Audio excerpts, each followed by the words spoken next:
Good afternoon, everyone. And the first item of business this afternoon is a debate on motion number 7610 in the name of Nicola Sturgeon on the Scottish Independence Referendum Bill. I'd invite members who wish to speak in this debate to press the request to speak buttons now or as soon as possible.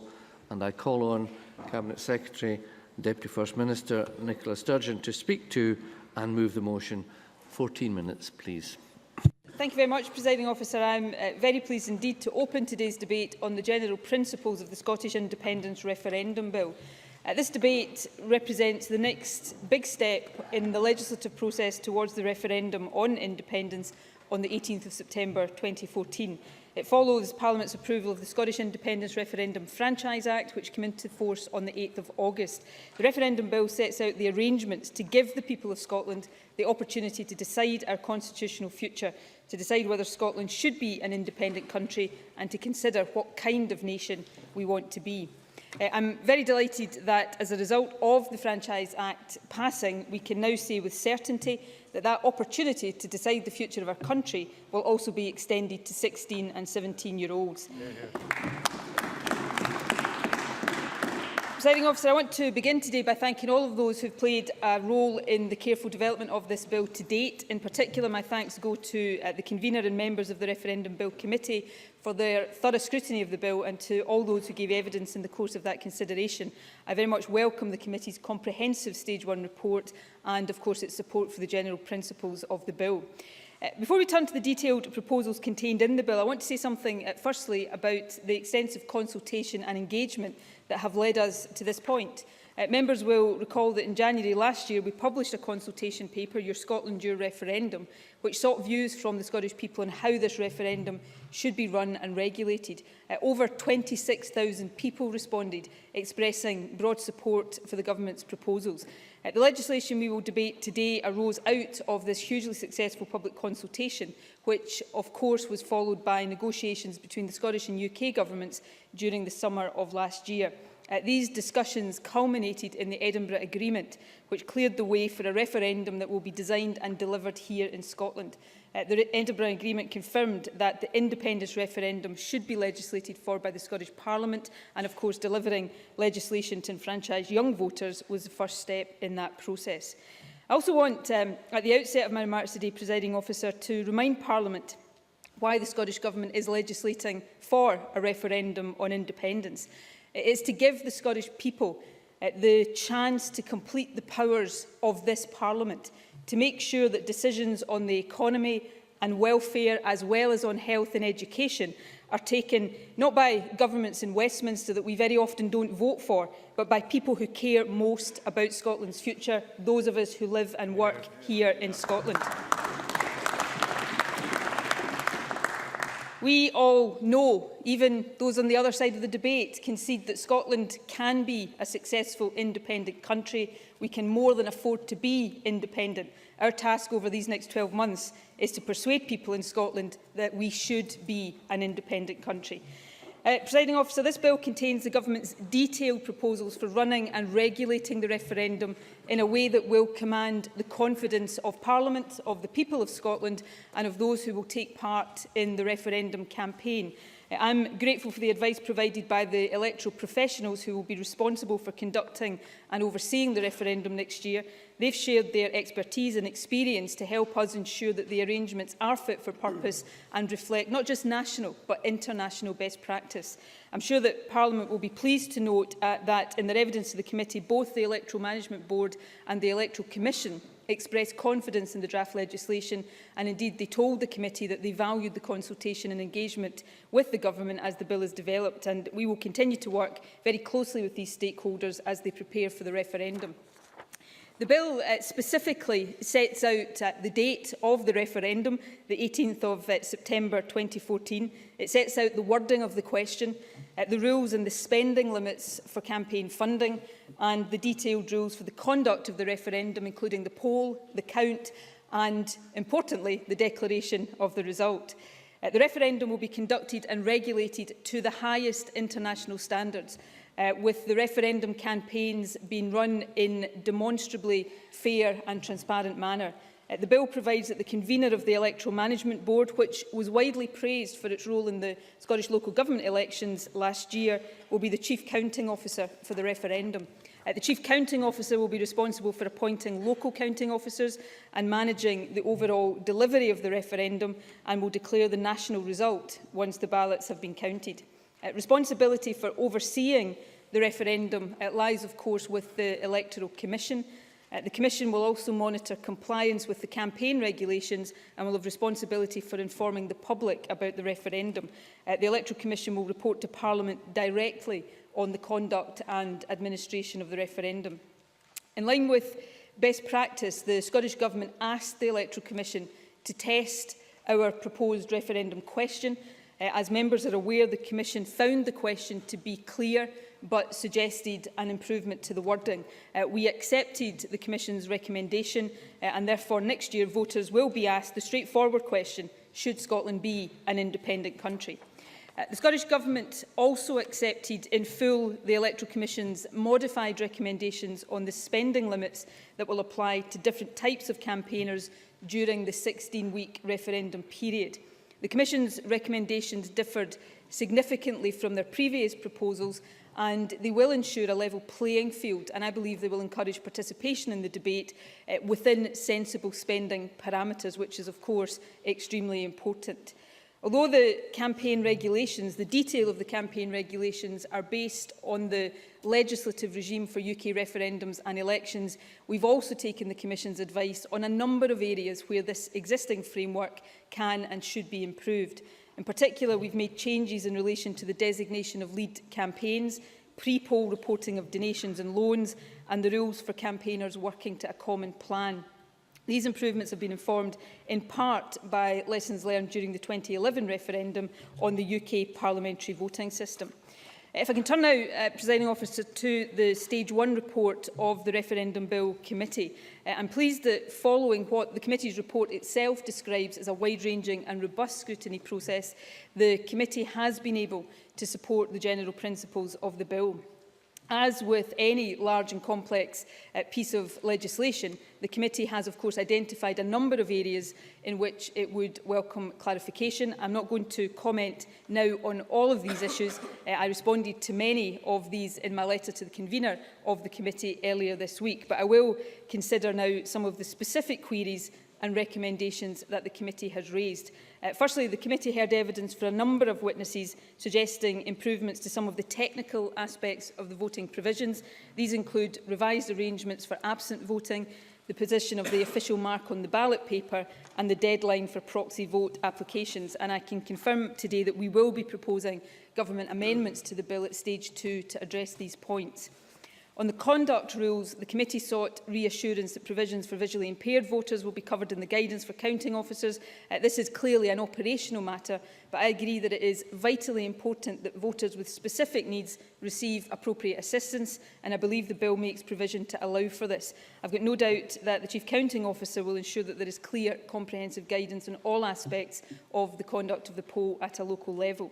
The Scottish Government is working with counting officers to agree detailed funding arrangements which will ensure that those responsible for delivering the poll are properly resourced, and I will write to the committee ahead of stage 3 about the fees and the charges information which will underpin the resource allocations for each counting officer.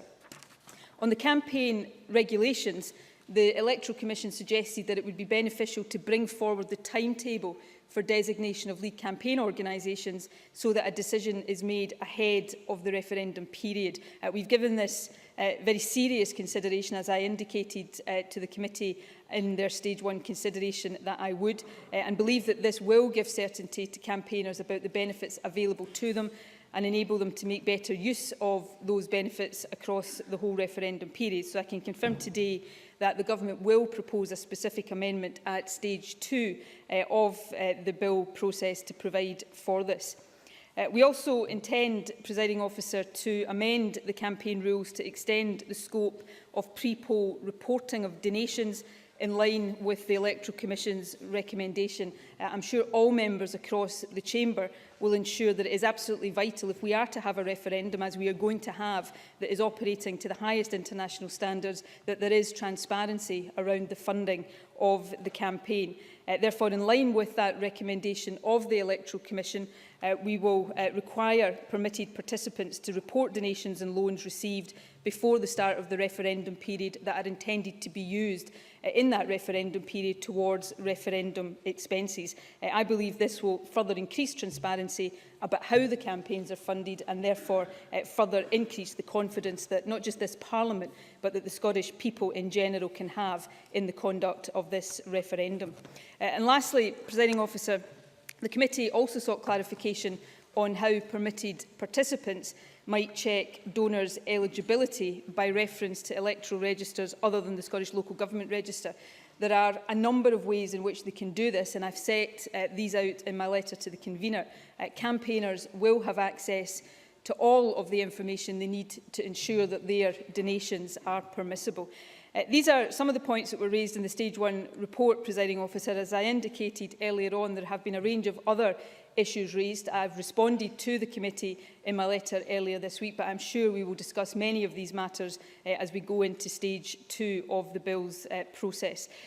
To conclude, Presiding Officer, our overarching objective with this Bill is to ensure that the legislation we take through this Parliament will provide for a referendum that is run to the highest standards of transparency, fairness and propriety.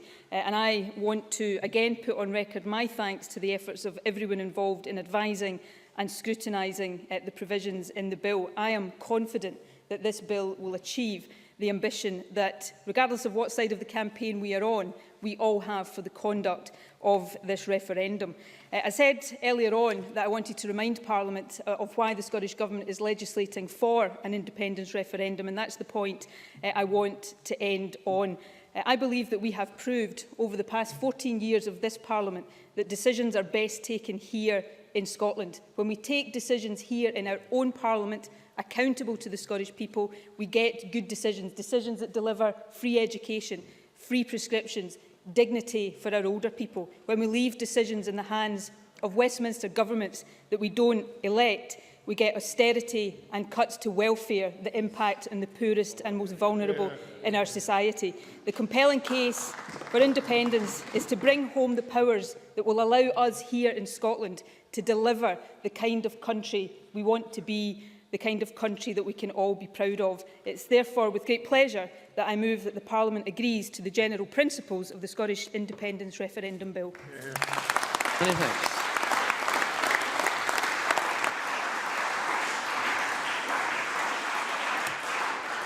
I now call on Bruce Crawford to speak on behalf of the Referendum Scotland Bill Committee. Mr Crawford. Thank you, Presiding Officer. On behalf of the committee, let me begin my contribution to this very important debate today by recognising that there was no doubt that from the outset the committee members appreciated the importance and significance of the role they've been asked to undertake. We were all acutely aware of our primary responsibility as parliamentarians on the Referendum Scotland Bill to ensure that any legislation put before us for scrutiny was able to command not only the confidence of this Parliament, but perhaps more importantly, the confidence of the people of Scotland. I was very glad, therefore, that the committee, following its deliberations, was able to unanimously agree that the referendum legislation provided an appropriate foundation for next year's referendum, albeit with some specific requirements for clarification or amendment. And while it's true that committee members may differ clearly on the outcome of the referendum, there was a high degree of consensus that it should be conducted to the highest standard possible. To that end, the committee was pleased to note that the Electoral Commission told us that the bill was a strong piece of legislation and it would deliver a referendum that truly puts the voter first. We turn firstly to the process of our deliberations as a committee by firstly and sincerely thanking my fellow members for their positive and robust approach to the job of scrutinising the bill, and particularly to James Kelly, my Deputy Convener, for the helpful sage words just at the right time sometimes when I required them. Thanks, James. I believe that as a group we followed through on our recognition of the importance and significance of our role by appropriately questioning the witnesses who appeared before us and examining the written evidence submitted to us. On that note, can I thank the range of witnesses who made our task so much easier through their helpful contributions, as well as those who took time to provide us with written submissions. And of course, we had also witnesses from the Deputy First Minister and our officials. I certainly appreciated the positive way the Government approached their responsibilities and also the timious way in which they responded to a request for information. And we've heard today from a number of areas where the Deputy First Minister has outlined where the Government intends to bring forward amendments, and indeed the letter which was sent earlier on this week to the committee outlines these areas also. Can I also thank our two advisers, Ian Grant and Professor Stephen Tierney, for their helpful advice and input through the scrutiny process. It is also appropriate to thank the parliamentary staff, whether they were staff from SPICE or indeed from the media or legal teams who were helping us. But in particular, I would like to thank the Clarkin team led by Andrew Milne. As a result of their hard work, their diligent and considered approach, we were in a position to meet our aims and objectives ahead of schedule in a highly professional manner.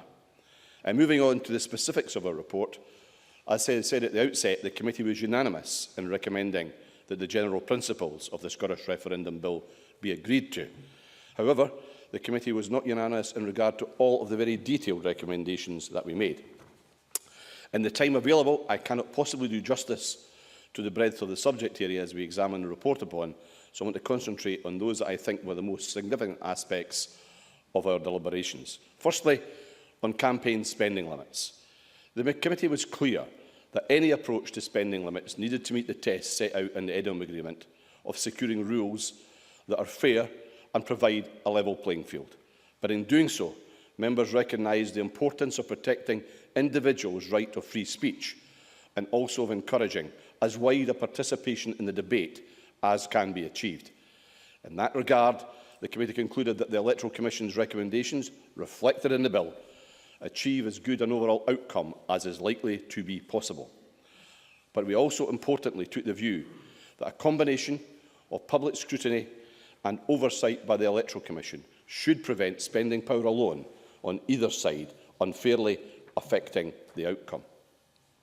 On Purdah, the committee accepted the Deputy First Minister's view that there is no reason to doubt the good faith of the UK Government commitment under the Edinburgh Agreement to observe Purdah restrictions equivalent to those imposed on the Scottish Government in the bill. Nevertheless, a majority of the committee felt there was a need to go further to ensure the expected level playing field was delivered both in terms of reality and perception. That's why the committee decided to invite the UK Government to indicate whether it would be prepared to put the Purdah restrictions, to which it says it is committed, on a statutory footing as here in Scotland. On the implications of Purdah for the Parliament, the bill provides for the Purdah period to commence on the 21st of August 2014. However, the committee noted that the Parliament has now agreed recess dates that include a period of recess from the 28th of June to the 3rd of August 2014 inclusive, and another from the 23rd of August to the 21st of September 2014 inclusive. As a result, as is obvious, there will be a two-day overlap between the Purdah period and a period of parliamentary business. The committee agreed to draw this to the attention of the parliamentary authorities, but the committee did not feel compelled to make specific recommendations in that regard. It is, of course, well within the parliamentary authorities' powers to deal with this issue if they feel it is appropriate. I'd also hope that the parliamentary authorities at Westminster will want to ensure that their activities do not break with Purdah rules within the spirit of the Edinburgh Agreement. At Westminster, recess dates this year ran from the 18th of July to the 2nd of September and will run from the 13th of September to the 8th of October. There is therefore a potential issue for both parliaments to consider and take action if they see fit. Certainly, Patrick. Patrick Harvey. I'm grateful, and the convener of the committee is quite right in saying that we didn't reach a view about what should be done regarding this two-day mismatch. But is he open to the possibility that we should consider the text of the bill and its reference to the Scottish Parliament corporate body and the possibility of an inclusion of a line saying that nothing in that should be seen to impinge on parliamentary business? Well, I think there's a number of issues that we could consider in that regard, and the role of where the corporate body lies in terms of the legislation is obviously an important factor. Maybe a question mark: should actually the corporate body be covered in terms of the purdah coverage? That would be one way about. Patrick's suggestion would be another way, but it's something the committee need to seriously consider at stage 2, as well as for the parliamentary authorities themselves to consider what, if anything, they need to do beforehand. I think they should actually give us that suggestion before stage 2, which would be helpful. On information from both governments post-referendum, the committee acknowledged the Electoral Commission's recommendation about providing voters with general information about the process that would be followed post-referendum, either in the event of a yes or a no vote. In my experience, certainly from talking to people about the outcome of the referendum, this is indeed information that voters would welcome in this regard. The committee was therefore encouraged to hear that the Scottish Government and the UK Government are discussing these matters. And as you might expect, we'd welcome further information about the nature of those discussions and regular updates on progress. On the declaration of results, the committee endorsed the approach taken in the bill, which allows local results to be made before the national results and gives discretion and exact timings to the Chief Counting Officer. Nevertheless, we would expect the Chief Counting Officer, in practice, to authorise counting officers to announce local results without any unnecessary delay. As is made clear in our report, we welcome further clarification from the Electoral Management Board as to how these decisions are likely to be made in practice. I think it's worth pointing out at this stage that all of the committee members had strong views on this particular matter, and there was a strong expectation that voters should be entitled to know the outcome of the referendum at the earliest possible date. But as you know, long after this legislation has received royal assent, the debate into the constitutional future of Scotland will continue apace. It's now about the nature of how that debate is conducted. And I know that if, as parliamentarians, we can put in place legislation that can command the confidence of the people of Scotland, then so too are we more than capable of conducting a debate over the next 12 months that's respectful of each other's deeply held views and devoid of rancour and abuse. Yes, of course, it will be a hard-argued and passionate debate. That is the way it should be. But when it's all over, we still have a job to do for Scotland, whatever the result. So let's conduct the debate in a spirit that the people of Scotland deserve and expect.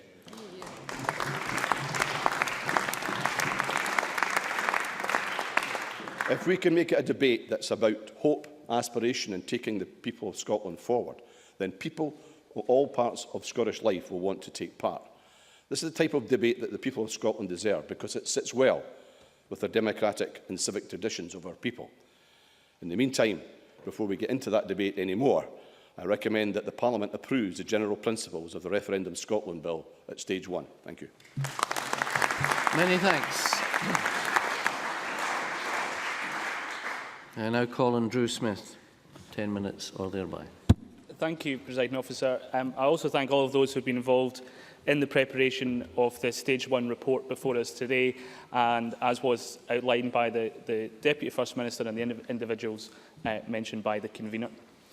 Last week, the Scottish Government's legislative programme was announced, and given the centrality of the referendum to Parliament's business in the remainder of 2013-14, it's no surprise that this Stage 1 consideration of the referendum bill comes before us so quickly, nor is it a surprise that it is so fulsomely supported by members of the governing party.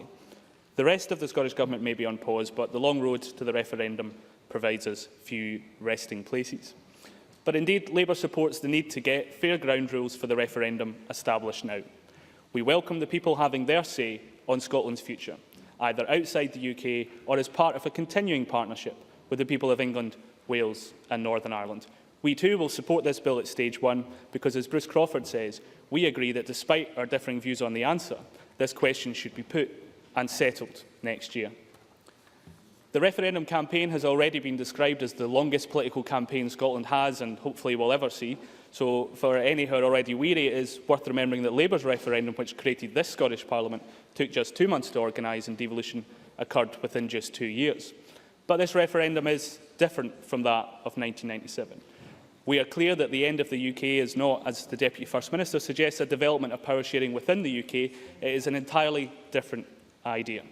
Members will no doubt take the opportunity to expand on that difference during this debate. Perhaps they will reflect the newfound enthusiasm of the First Minister, who spent the summer expounding on his love for all things British. The Queen, the pound, a shared welfare system, a defence partnership. These are just some of the ever-growing numbers of British unions which the SNP now want to save from themselves. The purpose of this referendum bill is, as I've said, to establish the ground rules for how the debate will be conducted next year. Both yes and no camps have made clear that we hope for a clear and decisive result.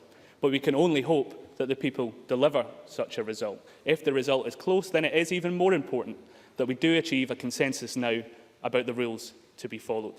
The referendum bill is rooted in rights and responsibilities enshrined elsewhere in electoral law, and as others have already said, our previous experience of referendums in this country. Yet this contest is different from all previous votes.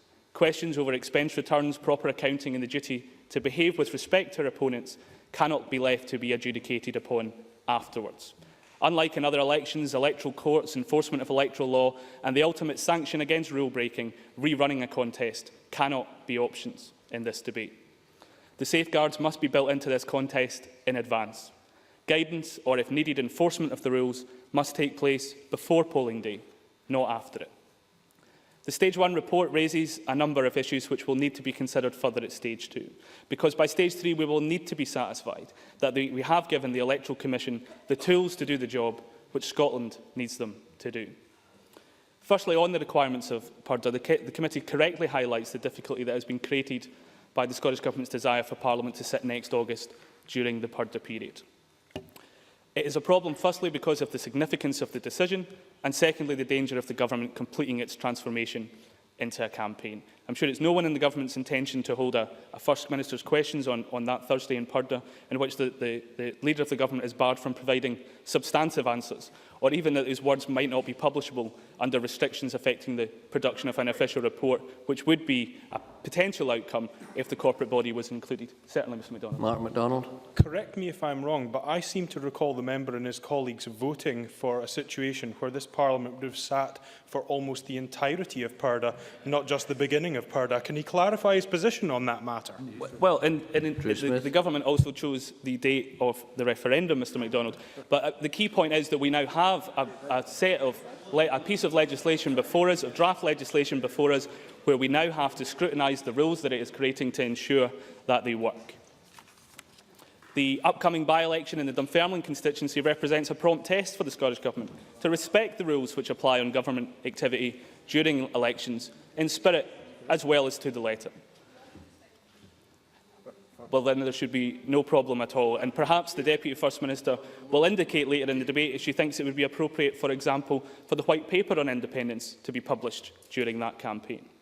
The bill as drafted proposes that lead campaigns will be formally designated only during the 16-week regulated period. We support the Electoral Commission's view that this should happen as soon as possible.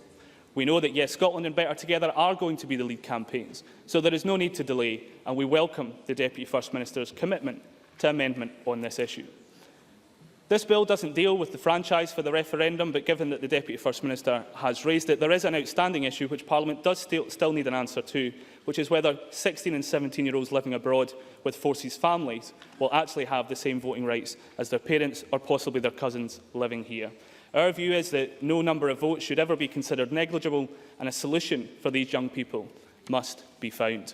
Spending limits are a fraught issue in any election, and all elections cost money. But what is important is that the rules apply equally and have an impact on either side, which is fair. A decision of this importance should not be hampered by artificially low limits any more than we'd wish to see unrestricted spending. We do, though, have real concerns which were expressed in evidence to the committee about the interaction of lead campaigns and other local or affiliated groups, and the possibility of moving money or other resources between them to get round the limits, which for lead campaigns is relatively low, whilst for other groups seems fairly high. The transparency of relationships between lead campaigns and other permitted participants must be improved if we are to have groups who are linked to a lead campaign but apparently not declared to be formally part of it. Everyone welcomes initiatives by both campaigns to engage with particular groups of voters, whether they be businesses and trade unions, women, minority or LGBT groups. However, it is crucial that their funding and relationship to the Lead campaign must be clear and beyond further questioning all the way to referendum day. Of course. Margaret MacDonald. Thank you, Deputy Presiding Officer. I wonder, could the member say whether or not he imagines that there will be a propensity for one side rather than the other to seek to stretch the rules and perhaps get round the rules? Drew Smith. That isn't what I'm suggesting at all, Ms MacDonald, because the whole purpose of a set of ground rules is they apply equally to both sides, and that is why we must get them right. Parliament should consider whether an overall spending limit, which included the Lead campaign and permitted participants on either side of the contest, would be a better way to prevent the possibility of gaming while also allowing for flexibility and an inclusive contest. I've said that this bill is about establishing the ground rules for our debate, but there is also a duty for participants to behave in a way which recognises that trust is earned, not provided for, in an Act of Parliament. We want a debate in which both sides can be robust in putting our positions and scrutinising the alternative. The public demand is for information which can help them to establish the questions they have and to evaluate the answers that they are given. People know each side is trying to persuade them of their case, and they will come to their own judgments about what information and arguments they put value by and which they discard, provided the ground rules of debate, which they expect, are respected. This summer, though, unfortunately, these ground rules have not always been respected to the extent that we would wish. We've seen payment for a supposedly independent article being placed in a newspaper without qualification. Many of us will have spent the summer knocking doors and putting our case for what we each believe, but few of us have done it while dressed up as the other side. The spectacle of elected SNP representatives, as well as other members and supporters unfurling their Labour for Independence banners, represented a farce which demeaned the debate over the summer. Order!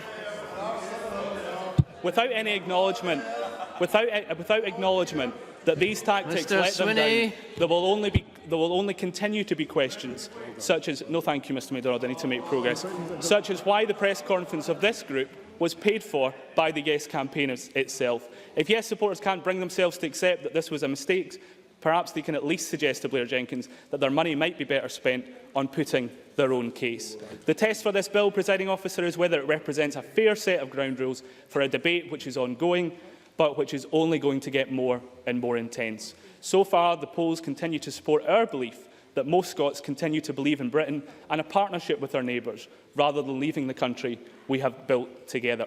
But we are not complacent about the final result or the job that we have to do in the year ahead. So despite the First Minister's summer tour to the Isle of Man and elsewhere, we understand that the best way to keep the pound, to safeguard our pensions and to have a say in our mortgage interest rates is not just to be part of, but to be represented in economic, monetary, social and political union. We agree that the defence of our shores is a burden best borne together, but we will also campaign against the remaining aspects of separation which the SNP still support, such as tax competition, which will lead to nothing but a race to the bottom, damaging not just Scots, but all the people of Britain.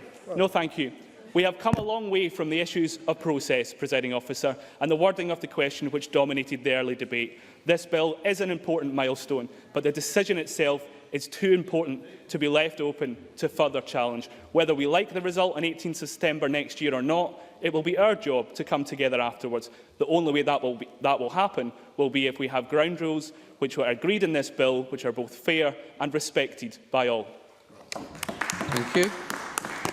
I now call on Annabel Goldie, 6 minutes or thereby, please. Thank you, Deputy Presiding Officer.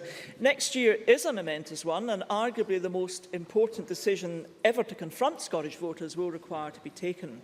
And the debate is already passionate. Voters are getting engaged with the issue and emotions are running high. But if I can echo Bruce Crawford, that debate must be conducted with clarity, courtesy and a degree of dignity, not become an unedifying Barney, a stair-heed Rammy. And the public, whatever we may think, has no great impression of politicians as it is. And an uninformed shouting match merely cements that negative perception. The public deserves better. And if the debate is vital, no less so is the process to ensure there is a mechanism for the referendum in which voters can have confidence. That may be a lot less sparky, may be redolent to some of the drabness which can attach to process, but process matters. We've already dealt with phase 1 of the process in the Referendum Franchise Act. We're now dealing with phase 2, the Scottish Independence-Referendum-Bill itself. And as a member of the scrutinising committee, can I again pay tribute to Bruce Crawford for his canny and wise chairmanship. I do not say this lightly, but I enjoy serving in that committee. I also want to thank Andrew Milne and the clerking team for really breaking sweat to support the committee through a demanding timetable. And I want to thank our advisers and SPICE for excellent input, which I know I found extremely helpful. And all this endeavour has culminated in the Stage 1 report before the Parliament today. Deputy Presiding Officer, can I, with that absence of logic in which I rejoice, start at the end of the report by quoting from paragraph 322. The committee is confident that its Stage 1 inquiry has enabled this important bill to be subjected to a wide-ranging and robust scrutiny process. Inevitably, as with any large and complex piece of legislation, there are some aspects of the bill that require adjustment and other points on which clarification is needed. Overall, however, the committee is confident that this bill should provide a suitable framework for next year's referendum. And I think that adequately encapsulates the position, and my party will support the bill this evening. But let me just tease out one or two issues which I think do require adjustment or comment. Probably an issue on which there is complete consensus is when do we get the result? Now, I had some anxiety over this as it was not clear from the bill if or when a local result could be announced, and it was less than clear when the Chief Counting Officer would announce the overall result.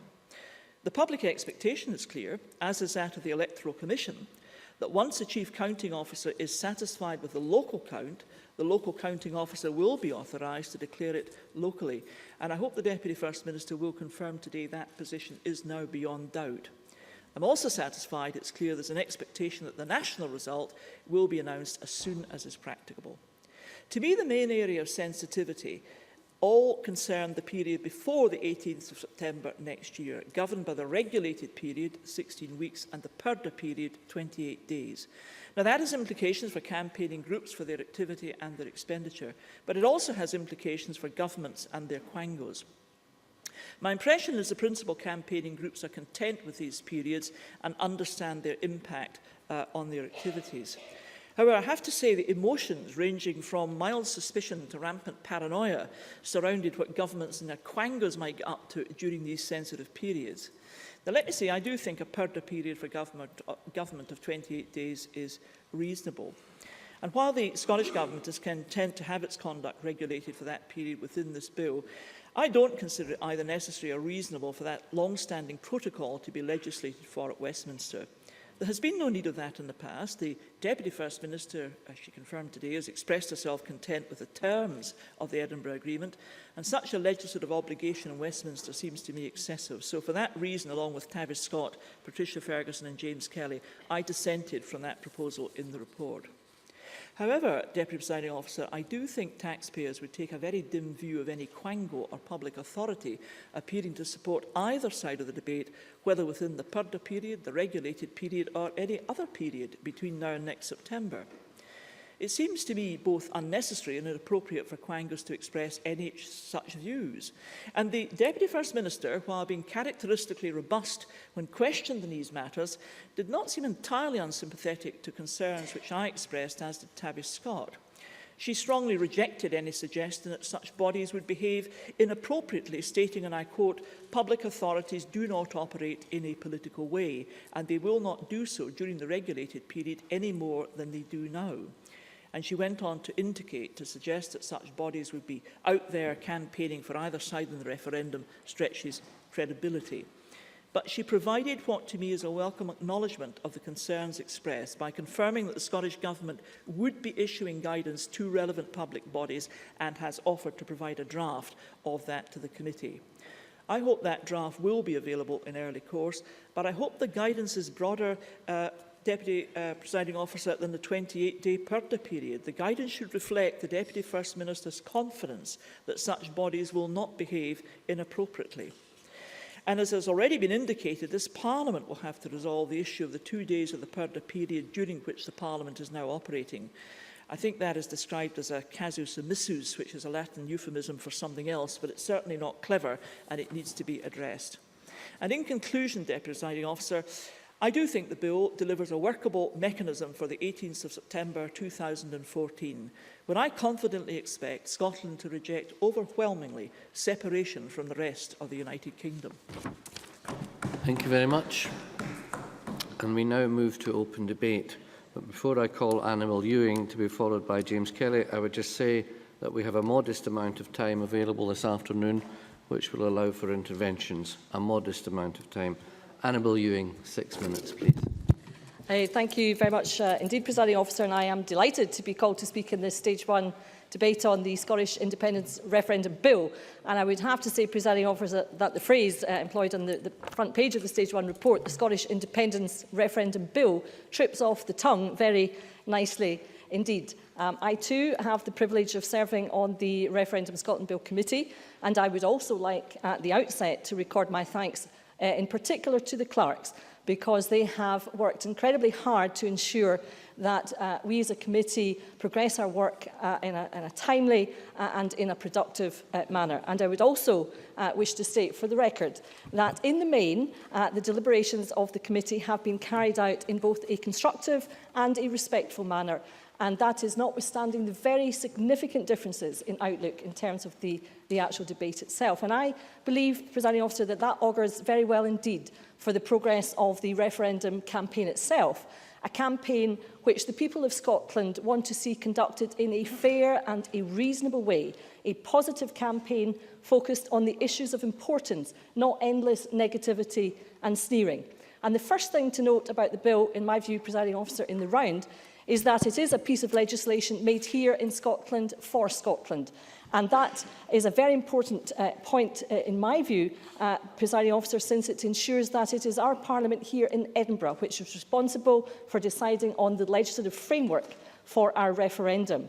And it is therefore the elected representatives of the people of Scotland who will establish the rules to be applicable to the referendum to be held on the future of Scotland. And what could be more democratic than that, Presiding Officer? The referendum rules being decided by the Scottish Parliament, which the vast majority of the people of Scotland trust, rather than referendum rules being imposed by a Westminster government that we did not vote for and which the vast majority of the people of Scotland do not trust. Another key element to bear in mind about the bill is the extent to which the key provisions have been accepted as providing for a fair and robust framework for the independence referendum that, as we have heard, meets the highest international standards and in which the people of Scotland can have confidence. And perhaps I could refer here to a session of the committee on the 9th of May and quote from Michael Clancy of the Law Society of Scotland when he said, and he's not known to be overly fawning about legislation in general in all his work here, but he said, this is actually quite a well-drafted bill. Indeed, as you will see from our discussion, our submission, we have had very little difficulty with the drafting. I think that's considerable praise indeed. And similarly, we have heard also today the convener quote from John McCormick, the Electoral Commissioner for Scotland, who also said that he believed that this was a strong piece of legislation. It's also clear from the committee's Stage 1 report that there has been much about which the committee has been able to agree on, including, crucially, the general principles underlying the bill.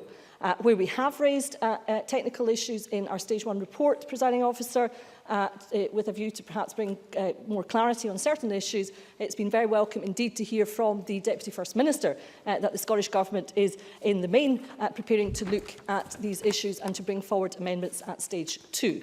Of course, one area where we have no say, of course, is with respect to the issue of the PURDA restrictions to be applicable to the Westminster Government, an area already referred to this afternoon by the convener. We have simply a gentleman's agreement in place per the Edinburgh Agreement, and that is why, as the committee noted at paragraph 189 of the report, there is an asymmetry in the PURDA regime to be applicable as between the Scottish Government, which is subject to the PURDA restriction on a statutory basis, and the Westminster Government, which is not. That is why the committee, in its recommendations, has invited the Westminster Government to reconsider its position with a view to putting the PURDA provisions that it should be subject to also on a statutory footing. Moving towards my concluding remarks, Presiding Officer, I would like to refer briefly to the issue of the question to be posed.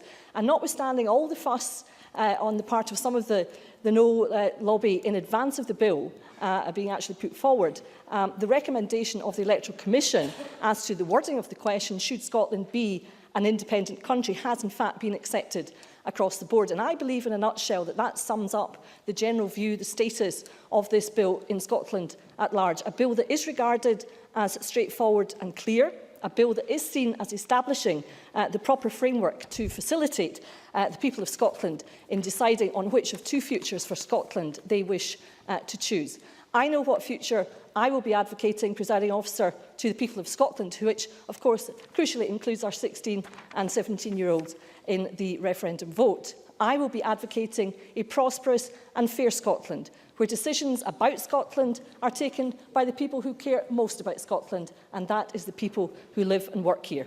Therefore, it is clear to me, Presiding Officer, in conclusion, and to an increasing number of voters, that in order to ensure such a future for our country and its people, in responding to the question to be posed on the 18th of September 2014, should Scotland be an independent country, the answer must be yes. Thank you very much. Thank you. I now call on James Kelly to be followed by Rob Gibson. Thank you very much, Deputy Presiding Officer. I welcome the opportunity to take part in this afternoon's debate. And I'd like to start by thanking my former fellow committee members, the committee clerks and all those who gave evidence which contributed towards a substantive Stage 1 report which is now before Parliament for consideration. I think the first thing that we need to consider is, why is this bill indeed so important? And it's important because clearly the referendum which takes place in little over a year's time is a massive decision for the Scottish people, whatever side you are on the argument.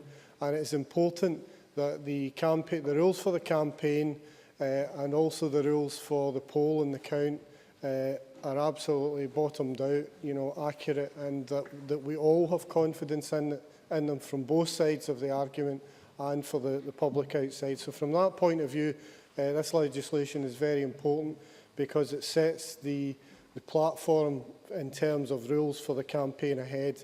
And, I think everyone would agree that we want to see an open and honest debate, but also fair and transparent rules.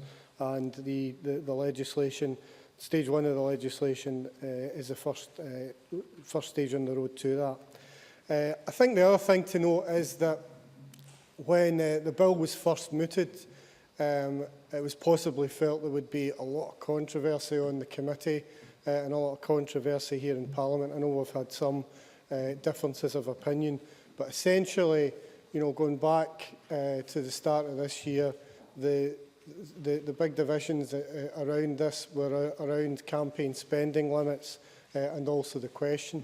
But once the Electoral Commission produced a report and all sides then accepted those limits in the question, I think that took a certain amount of heat out of the deliberations in the Parliament and on the committee.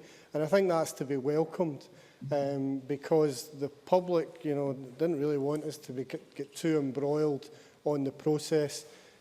These are massive issues for Scotland, and they want to see what the implications for them are in their towns and in their communities. So, I welcome the consensus that arrived around the spending limits and the question.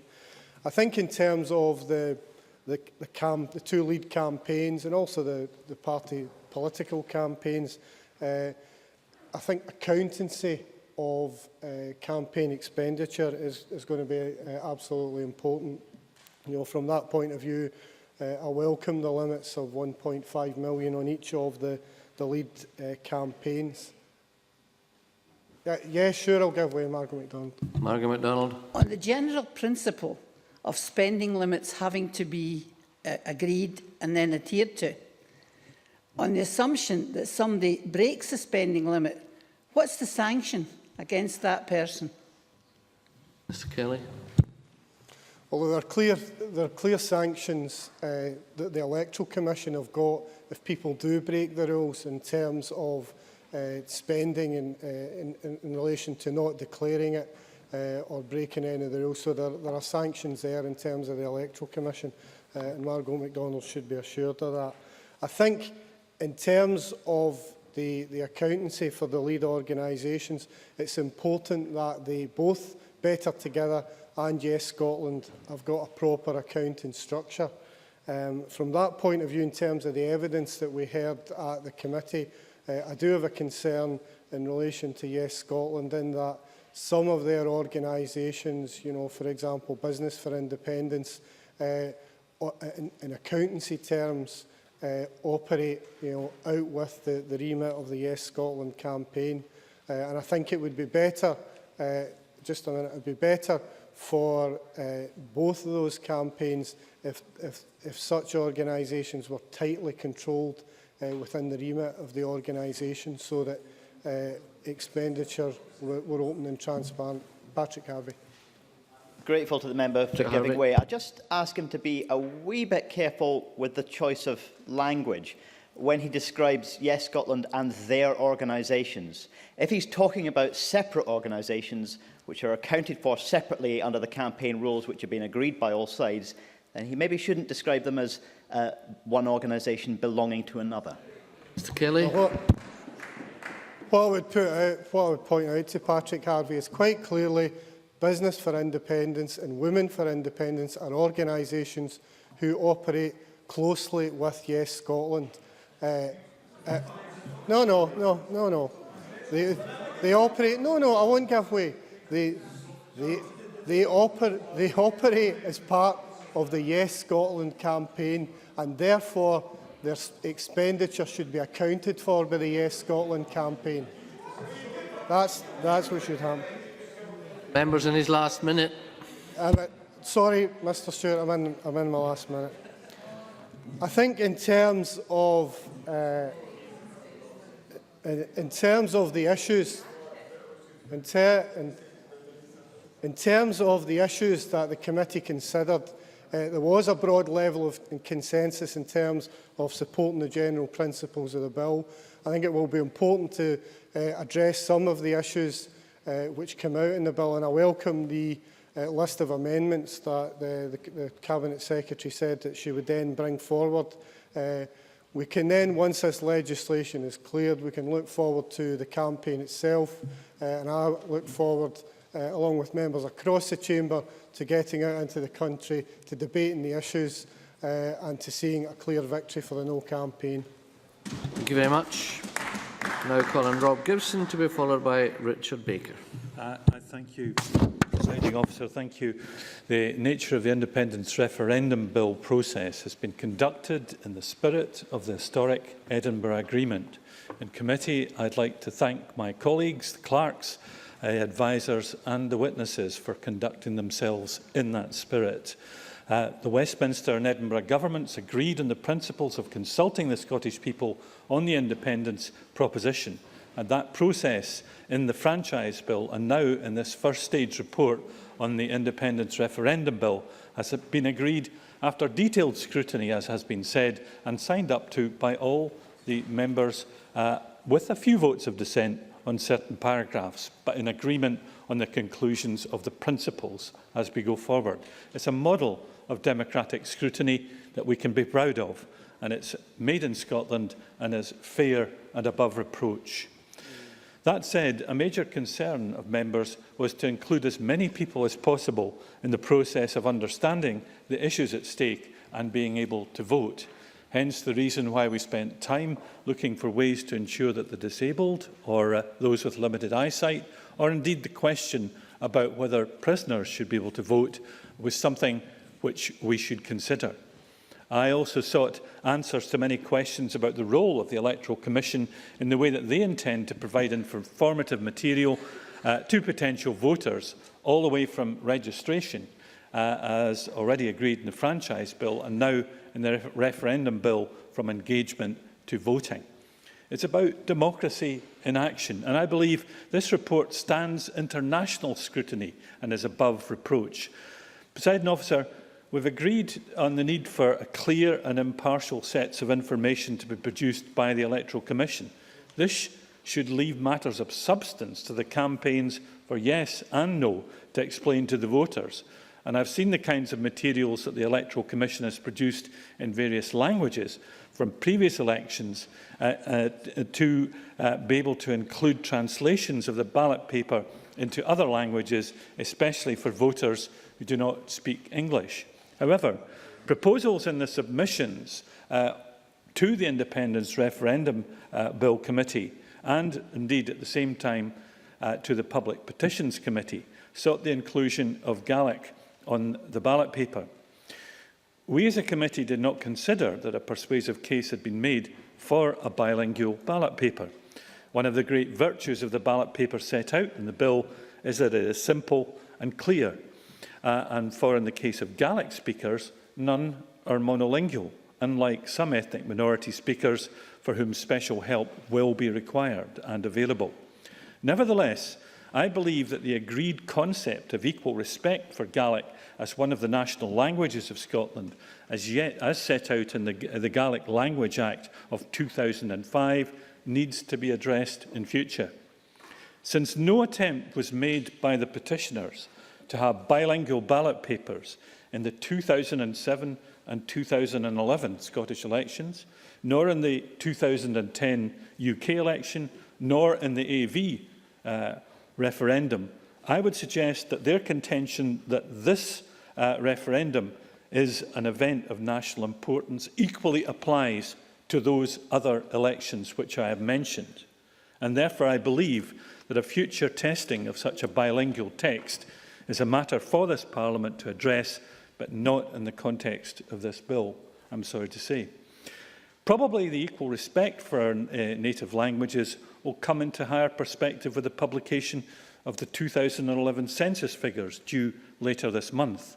And I would suggest that the Public Petitions Committee deliberates on the best ways forward for future votes after the referendum. Indeed, I believe that an annual debate should be held in this chamber to discuss the progress of our Indigenous languages in the life of the nation and of this Parliament and future Parliaments. And I look to the Government to respond to this proposal wholeheartedly. In the referendum vote, I hope that all returning officers will make a Gaelic translation of the ballot paper available on display at every polling station. And awareness raising of the issues involved in the referendum need to be presented as fully as possible to encourage the maximum turnout. I'm delighted, therefore, Presiding Officer, that in the section for informing voters, that the processes to take place after the vote are being agreed and discussed at this stage. And we've been told by the Government that senior officials at the Scottish Government, Cabinet Office and Scotland Office have met and held discussions towards an agreement of a joint statement to respond to the recommendation set out in the Electoral Commission's report in January 2013 regarding informing the public about what would happen after the referendum. That is essential to set this in the context of the move forward for Scotland that we hope on our side takes place. Indeed, issues of prisoner voting, bilingual ballot papers and many other issues will be the kinds of things which are the subject of an independent Parliament to give proper scrutiny of and give them full weight in due course.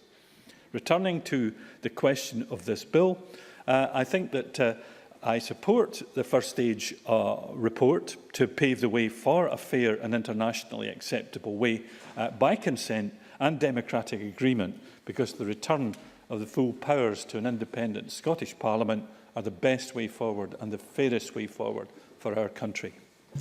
Thank you. Richard Baker, to be followed by Linda Fabiani.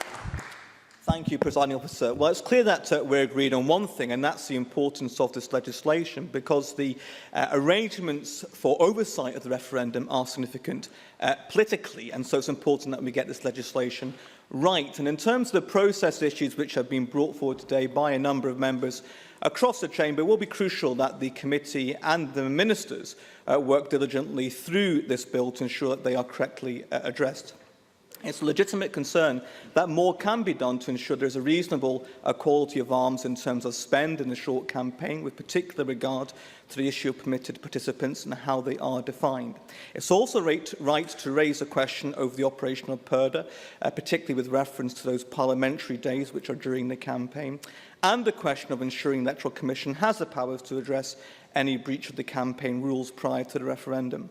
I'm hopeful that the committee will look carefully at these issues, and on the 2 occasions I attended committee meetings, it certainly considered the business in hand in a thoughtful and efficient manner, in that instance on legislation concerning the registration of 16 and 17-year-olds through the Franchise Act. And these issues are of great importance because it's vital that both sides of the debate, and indeed all those taking part in this referendum, can be absolutely confident the process will be efficient and fair, and whatever the result, all can know is reached in the right way. And, Presiding Officer, in welcoming the objective of this bill to provide for a fair, open and truly democratic process which is conducted and regulated to the highest international standards, I believe a key part of fulfilling that principle in the bill must be the proper parliamentary scrutiny of the Scottish Government's proposition, and I think we need to hear more about that from ministers as well. The remit of the committee thus far has focused on these important issues of process as it has examined the legislation before us today.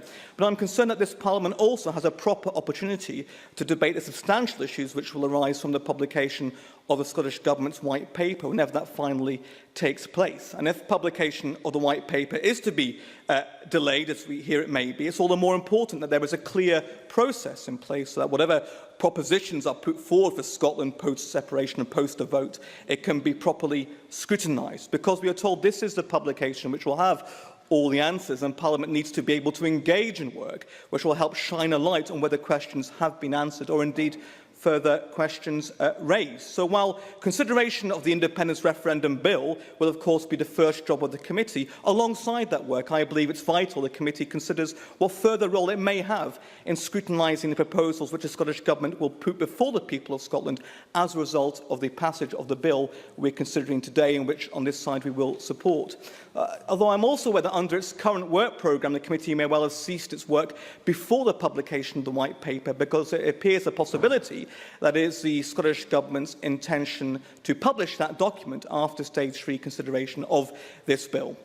So if it's not to be the committee itself leading in that scrutiny, then we must consider what role Parliament will have, and for me that can't just be a few plenary debates.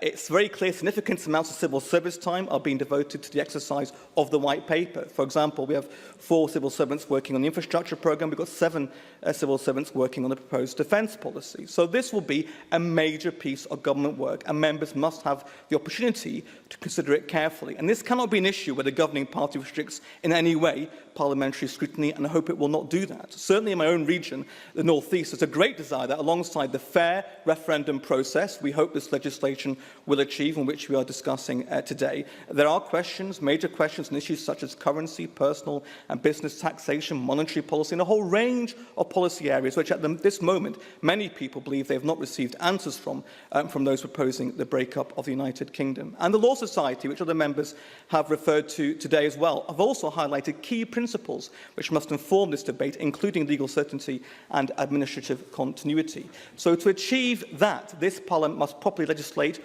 yes, on the process of the referendum, but also look carefully into the substantial matters of debate which will take place in the process set out in this bill, and then hold the executive to account on the arguments it makes in this matter as well. We all have our views as to how that debate will be resolved, and I'm confident the people of Scotland will reach a conclusion that in constitutional terms we do now have the best of both worlds, with this Parliament here to ensure we have a strong Scotland and a strong UK, and I believe people in my own region, the North East, will reach that conclusion for our part of Scotland and for our local economy. But whatever our divergent views on this important issue, on the final question we will answer, we should all welcome full scrutiny of the proposals we have now waited years for this government to provide, and in endorsing the general principles of this bill, I hope ministers will tell us how they will enable Parliament to carry out that very important work of scrutiny. Thank you. Colin De Fabiani, to be followed by Tavish Scott. Thank you, Presiding Officer. I'm pleased to support the general principles of the Scottish Independence-Referendum Bill, as I was to serve in the Referendum Bill Committee and contribute to the report which informs today's debate. Coming to the Chamber at stage 1 follows a great deal of effort by colleagues here on all sides of the independence question to ensure that all Scots have an open, fair and democratic opportunity to decide our constitutional future. At this point, I want to endorse the words of Rob Gibson and restate this Parliament's unanimous commitment to Gaelic and its status as a national language. And I would call on all agencies to ensure that Gaelic remains at the heart of our referendum. The process of designing the referendum has been inclusive, it's been extensive and it's been exhaustive. It gives the lie to the Westminster fantasy that this Parliament can't be trusted with such a significant issue. This view apparently extends across Westminster from Lord Forsyth's Section 30 scuppering attempts to Anna Sarwar MP's contention that the Scottish Parliament is not democratic. This Parliament has already, of course, addressed the critical matter of the referendum franchise, and this bill takes us further. It covers the practicalities towards the main objective of the bill, to provide for a referendum following a fair, open and truly democratic process which is conducted to the highest international standards. The important role of the Electoral Commission in this has, of course, been recognised.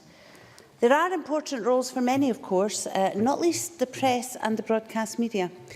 This referendum challenges powerful interests right across the UK and internationally. And in the year ahead, Scots are entitled to rely on the media to ensure that views expressed by or on behalf of such interests are exposed to scrutiny. Funding should always be exposed to scrutiny. It's always an issue, and the committee discussed this at length. We heard James Kelly refer to it earlier, get himself in a little bit of a muddle. But the bill does recognise the need for campaigns to have the resources to get their message across. But it attempts to guard against the referendum becoming a plaything of the powerful and wealthy. There may well be opportunities for mischief-making by those with more money than principles or sense. And, you know, we already have seen wealthy individuals based outside Scotland take a highly prominent role in this debate. We should be beyond 18th century ethics and that stuff here in the 21st century. And I would say that a no vote secured by imported funds would leave a bitter legacy from which a continuing union may never in fact recover. And at the end of this referendum, Scotland must not be seen as having been bought and sold in any way. As we work... Sorry? No. Sorry. I think I was deeply engrossed in what, I do apologise. I was deeply engrossed in what you were saying. What if we get a yes vote and it's somebody else has paid the money? I wouldn't be for giving it up. Linda Fabiani. What I would say, Mrs MacDonald, is it's very interesting to note that the Yes campaign has already said that it will only take donations from Scotland. However, as we work our way to 18 September 2014, attention will increasingly turn to the real choice facing people in Scotland. The pro-union parties tell us that Scotland's constitutional settlement is not fixed. If we vote no, Scotland will get significant new powers. It sounds very familiar. Shades of 79. I've already called many times on pro-union parties to ensure the settlement against which Scots will test independence is clear and locked in. But instead, they've focused on a negative campaign designed to misinform and to undermine Scottish self-confidence. It's in this context that we must judge the promise of a UK government magnanimous in victory, committed to meeting Scots' desire for more control over their own affairs. My belief is that reality will be very, very different. Interest in a Scotland deemed to have voted itself out of existence will be low, extremely low, on the agenda of all UK parties. I can't see Scottish leaders turning up at party conferences to receive grateful thanks for saving the Union, getting any merit at all or any ground if they argue that there is in fact a new, as yet unspecified bill to pay for that. My belief is that fearing UKIP, there is no Westminster party, none, which will tell voters in England that a top priority is to give Scotland more financial and economic powers. David Cameron already backed a UK-wide constitutional commission. The Lib Dems' rediscovery of a federal future for the UK is largely irrelevant. But the Campbell Commission at least makes it clear that further devolution would see the demise of the Barnett formula, costing Scotland billions of pounds every year. And Ed Miliband hasn't made his position clear either, but we know that it would be guided by his need to win seats across England. 15% of English voters in favour of regional government and 1 in 5 of a parliament for England. Any kind of devo, whatever you want to call it, would hit the buffers of UK electoral arithmetic. And remember too, at the very heart of it, the people that are promising this are the people who voted against welfare powers for Scotland when we discussed it under the Scotland Bill. So that all weakens the vote no argument. The record of the Scottish Parliament, however, strengthens the case that it is better for all of us if decisions about Scotland's future are made by the people who care most about Scotland. That is, the people who live and work here. That is why a clear and decisive yes is the only future for Scotland, and why we must have a yes vote in September next year. Thank you. I call Tavish Scott to be followed by Stuart McMillan. Thank you very much, Deputy Presiding Officer. The referendum is going to happen next year, 2014, and people across this nation will decide whether we should remain part of the United Kingdom or separate away. So the referendum must be conducted properly, and on that at least Parliament can surely agree. I too want to thank Mr Crawford, Bruce Crawford, the Chairman of the Referendum Committee, for the way in which he has handled those proceedings. He knew fine that he had an inbuilt SNP majority on that committee and he could have got what he wanted through. But instead, to his great credit, he conducted those proceedings properly, and for all of us across that committee, we at least got our voice heard. And on the main issues, Mr Crawford is quite correct. There was a broad general agreement about how to proceed. And that, I believe, was important and does reflect a decent effort by Parliament to make this referendum work in the way in which all of us, I suspect, do indeed wish. I also want to agree with the tenor, at least, of the remarks made by the Deputy First Minister. I know she had to chuck a little bit of red meat to the back benches to finish up with, but broadly speaking, I entirely take the points that she made in her speech, and particularly her point about the 16 and 17-year-olds in the franchise bill. I also want to take Rob Gibson's remark about about Gaelic. I thought he made a very fair point about that, and in particular in his conclusion. I can tell him that many of us make a speech in the debate he introduced in our own dialects, if that is indeed what we are given time to do. But I can't take Linda Fabiani's last point there about the pro-union parties saying only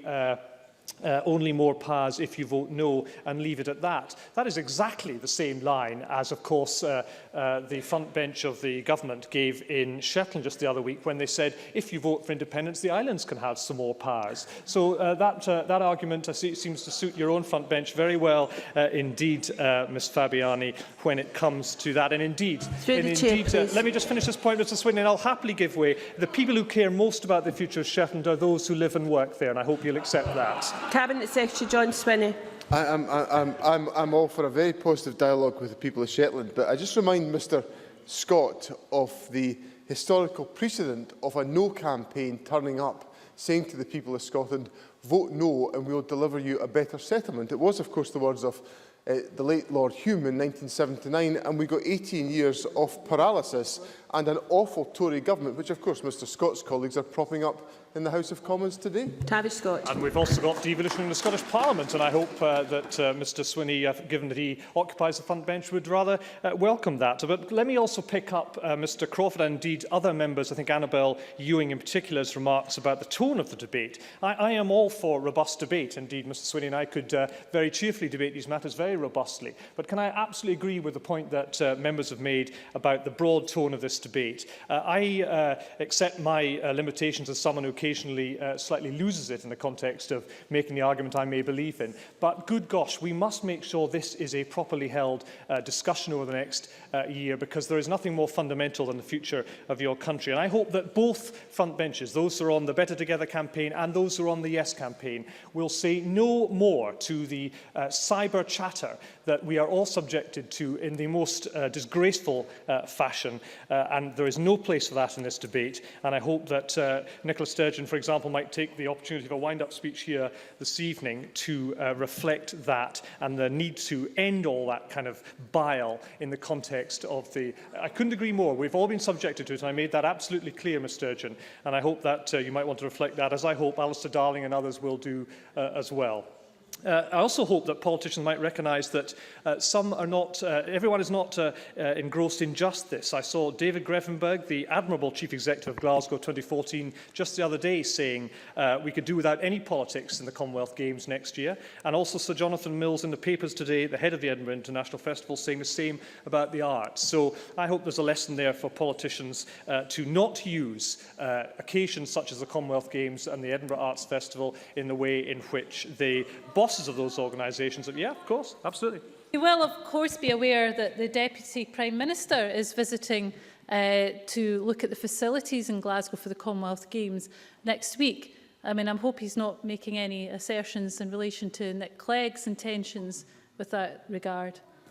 I don't actually understand that remark, but what Ms Robertson might want to reflect, is David Grevenberg's piece that's published today, and I hope she would agree with it, because I certainly do, and therefore I don't understand her observation in that sense. But what I do want to very briefly touch on is Section 32, Section 32 of Schedule 8 of the referendum period, which I have picked up consistently through the course of this debate. I do believe there are some serious lessons that must be learnt. I welcome the Deputy First Minister's response to the committee in her letter that we received, or I only got today, which says that in line with standard election practice, the government will issue guidance to its staff, and to those in public bodies for which it is responsible for the 28-day pre-referendum period. We're going to receive this guidance shortly, as Annabel Goldie drew attention to earlier on. I hope that guidance will cover the whole of the regulated period, and I wonder if the Deputy First Minister would be so good as to give us some advice on that in her closing remarks, not least of which because at paragraph 263 of the committee's report, Nigel Smith says, and I quote, "Both governments will be regulated for the first 3 months of the referendum, not by this bill, but by ministerial codes and public outcry. And for the last month, by a referendum commission with few tools in the bill, there is no regulation of government at all." That is the direct quote from Mr Smith. And I do hope that the government, both here and at Westminster, would wish to reflect on that, because it will be important in the conduct of this campaign. Thank you. Call Stuart McMillan to be followed by Anne McTaggart. Thank you very much, Presiding Officer. It will come as no surprise to hear that I obviously welcome the bill, and I hope that the people of Scotland will vote yes next year to take Scotland forward. Before then, however, we do have a number of processes to actually manoeuvre through, and this bill is of course part of that. Now, I want to associate myself with the comments of the convener regarding the assistance from the clerks, the advisers, and for all those who have given evidence to the committee, and also for the assistance. All the assistance actually has been tremendously helpful. I also want to thank my colleagues on the committee as well. I also want to commend the convener's handling of the committee in what clearly is an emotive issue, as we've already heard some comments today. And I'm sure that his handling has actually helped the committee actually get to the point of recommending to the Parliament that the general principles of the bill be agreed to. That's from paragraphs 322 to 323 in the report. I believe, however, that the cooperative approach from the outset with the signing of the Edinburgh Agreement right through to where we are now is a positive sign. Also, it has ensured that the referendum bill will be made in Scotland for the electorate of Scotland to decide on Scotland's future. Like every bill in this Parliament, we've received a tremendous amount of evidence, and one of the key comments for me was that which came from the Electoral Commission when they stated that this is a strong piece of legislation, paragraph 36. Another point was that regarding the issues of visual impairment and disability and equalities issues. These are from paragraphs 302 to 306 in the report. The issues were raised to ensure that everyone who is eligible to vote can vote, and I genuinely believe that this is vital for democracy. Whatever the outcome of the referendum next year, thus far the process and the scrutiny that has taken place has been thorough and robust, and I don't see how any side of the debate could actually use this as a mechanism to challenge the outcome if it goes against their particular wishes. We still do have a few steps to go, however, but I've got absolutely no reason to think that the same thorough scrutiny will differ from what has actually happened thus far. Presiding Officer, today is yet another historic day in Scotland's journey. In little over 12 months' time, we will have a better understanding of where that journey will be taking us. There will be the robust debate, there will be the campaign literature, the adverts, the billboard posters, the TV and radio broadcasts aplenty, not to mention the social media campaigning that Tavish Scott obviously loves so much, that will certainly take place. This is right and proper to have a robust debate, but we all have our respective positions and we are taking an active part in the campaigns up and down the country.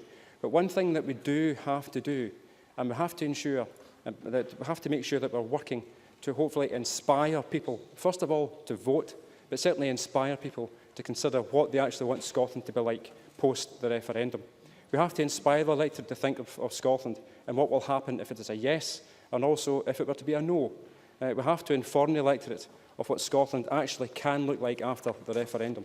Now, I know that in an independent Scotland, we can provide many and more opportunities for the people of Scotland.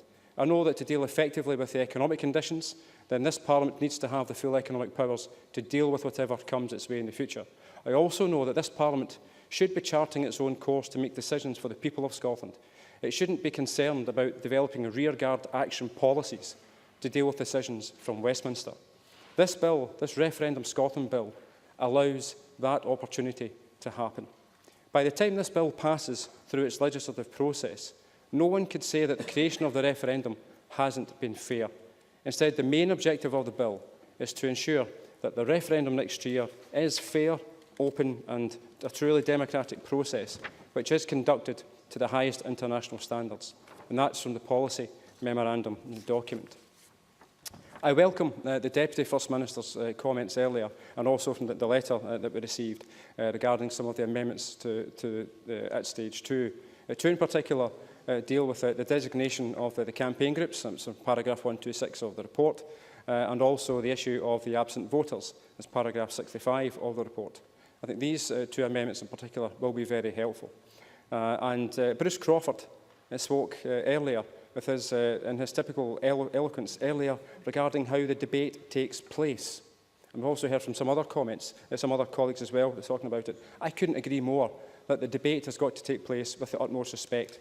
Whatever the outcome, and when the nation wakes up on the 19th of September, some of us obviously will not be sleeping, we'll be up no doubt over the night, but certainly the vast majority of the nation will go to bed.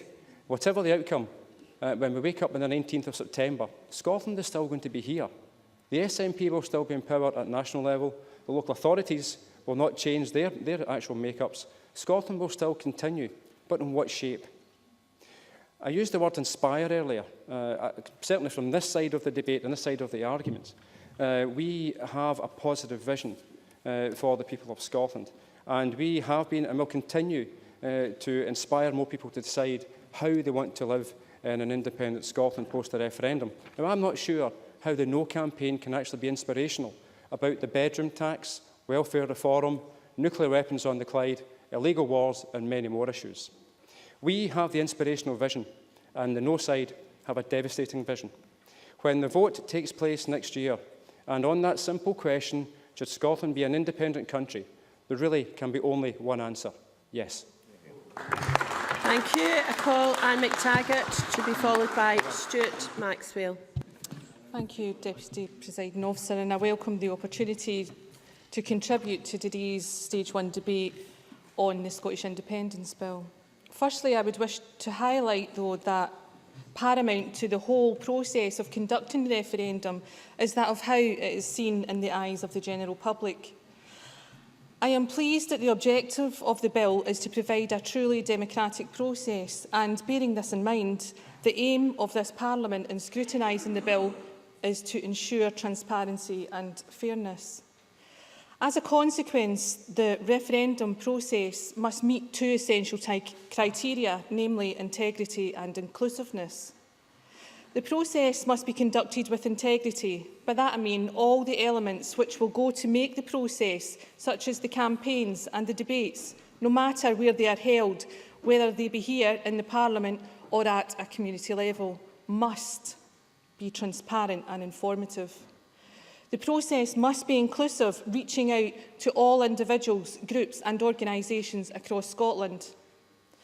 If the referendum process does not meet these two essential criteria, it will not have the credibility which it requires.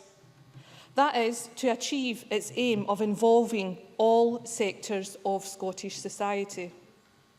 Scotland is about to embark on a journey that will last now just over 12 months. This will be a journey of vital importance to every child, young person and adult in this country. Presiding Officer, I now wish to turn to the key elements which are essential to ensure a fair, just and credible referendum process. These being transparency, fairness in the current spending limits, and that the Electoral Commission has the requisite powers to monitor and to take action against any breach of the rules. I cannot overestimate the importance of these elements and the role in which they play in ensuring that the referendum process is conducted with integrity and inclusiveness. What is vital in this discussion is the need for the rules contained within the political parties' referendums and the Elections Act to be strictly adhered to. Fairness and transparency are of the utmost importance in this process, and there must be a level playing field in operation for all parties involved in the debate. It is essential that the rules set out in this bill are followed, and I fully trust that the Electoral Commission will ensure this. Presiding Officer, I would also like to reiterate my commitment to allowing 16 and 17-year-olds to vote not only in the referendum but at subsequent elections.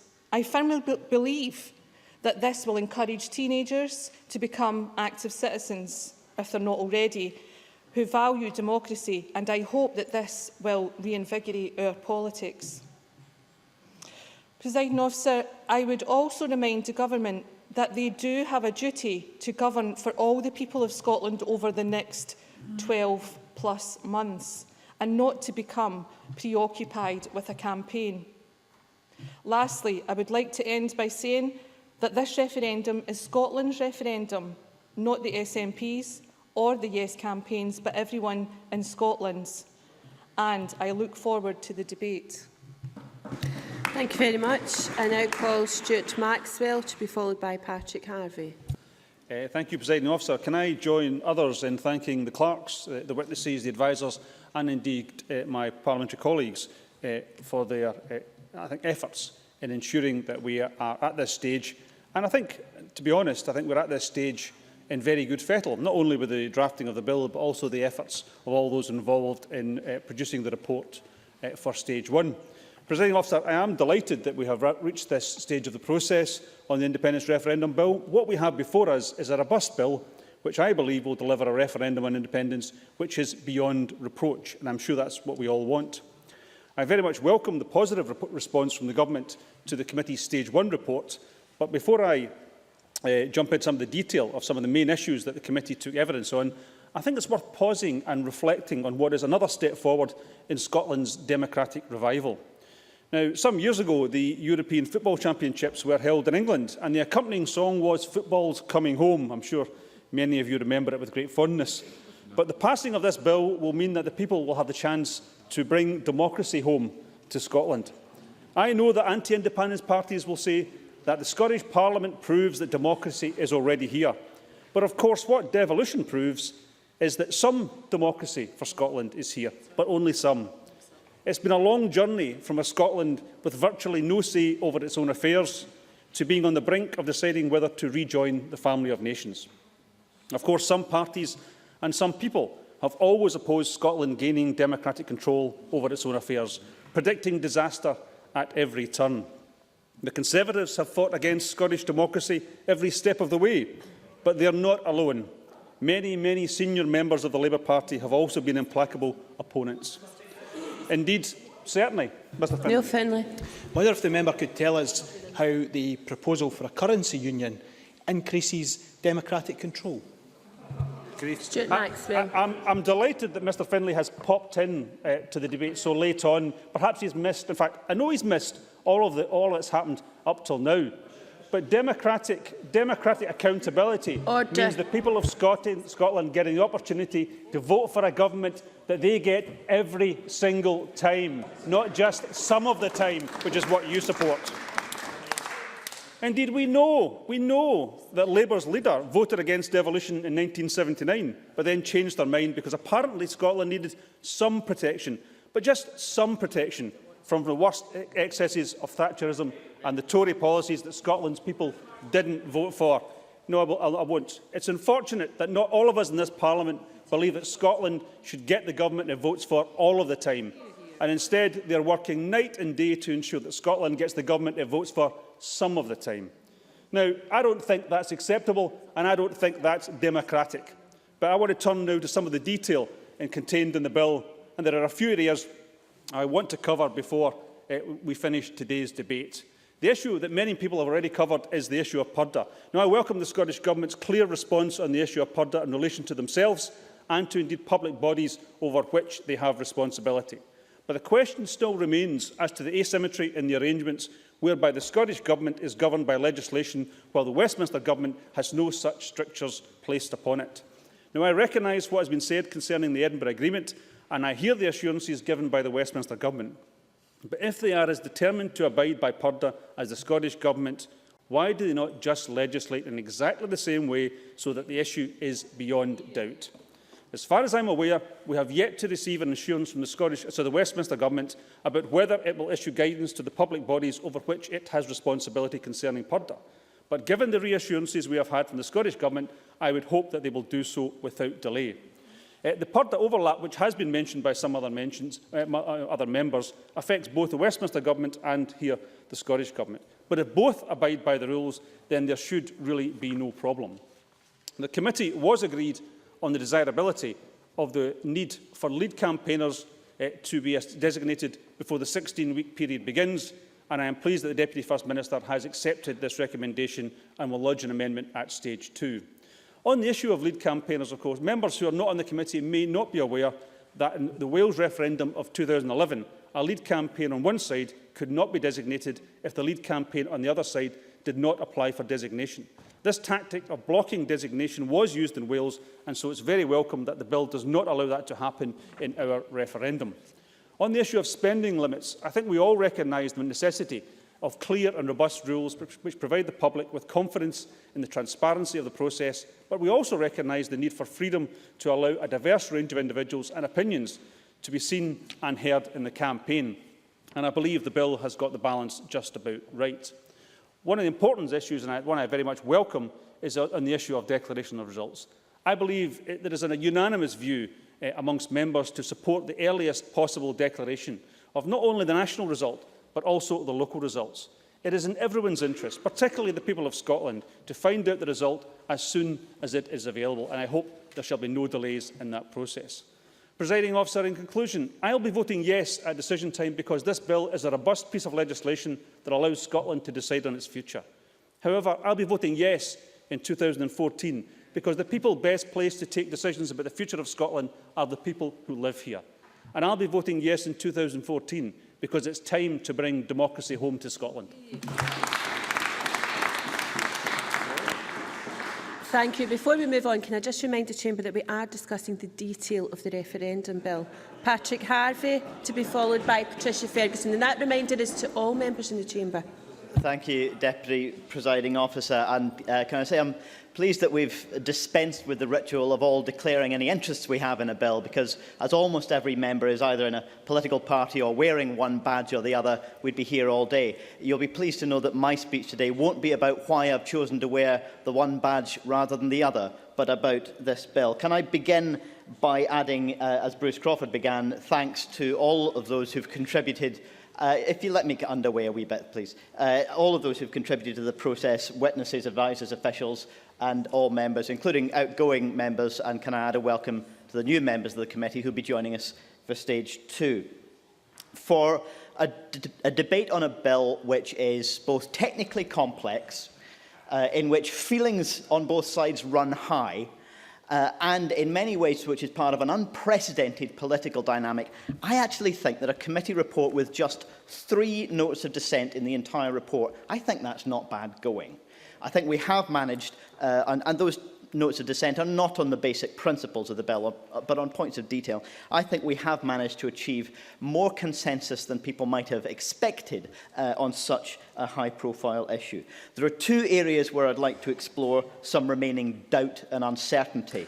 And the first is on campaign rules, and the second is on Purdah. My earlier exchange with James Kelly on the issue of organisations working together was not intended to provoke more heat than light. I didn't intend it that way. And I agree with him that there are areas where we need to have further exploration, not necessarily a criticism of the bill.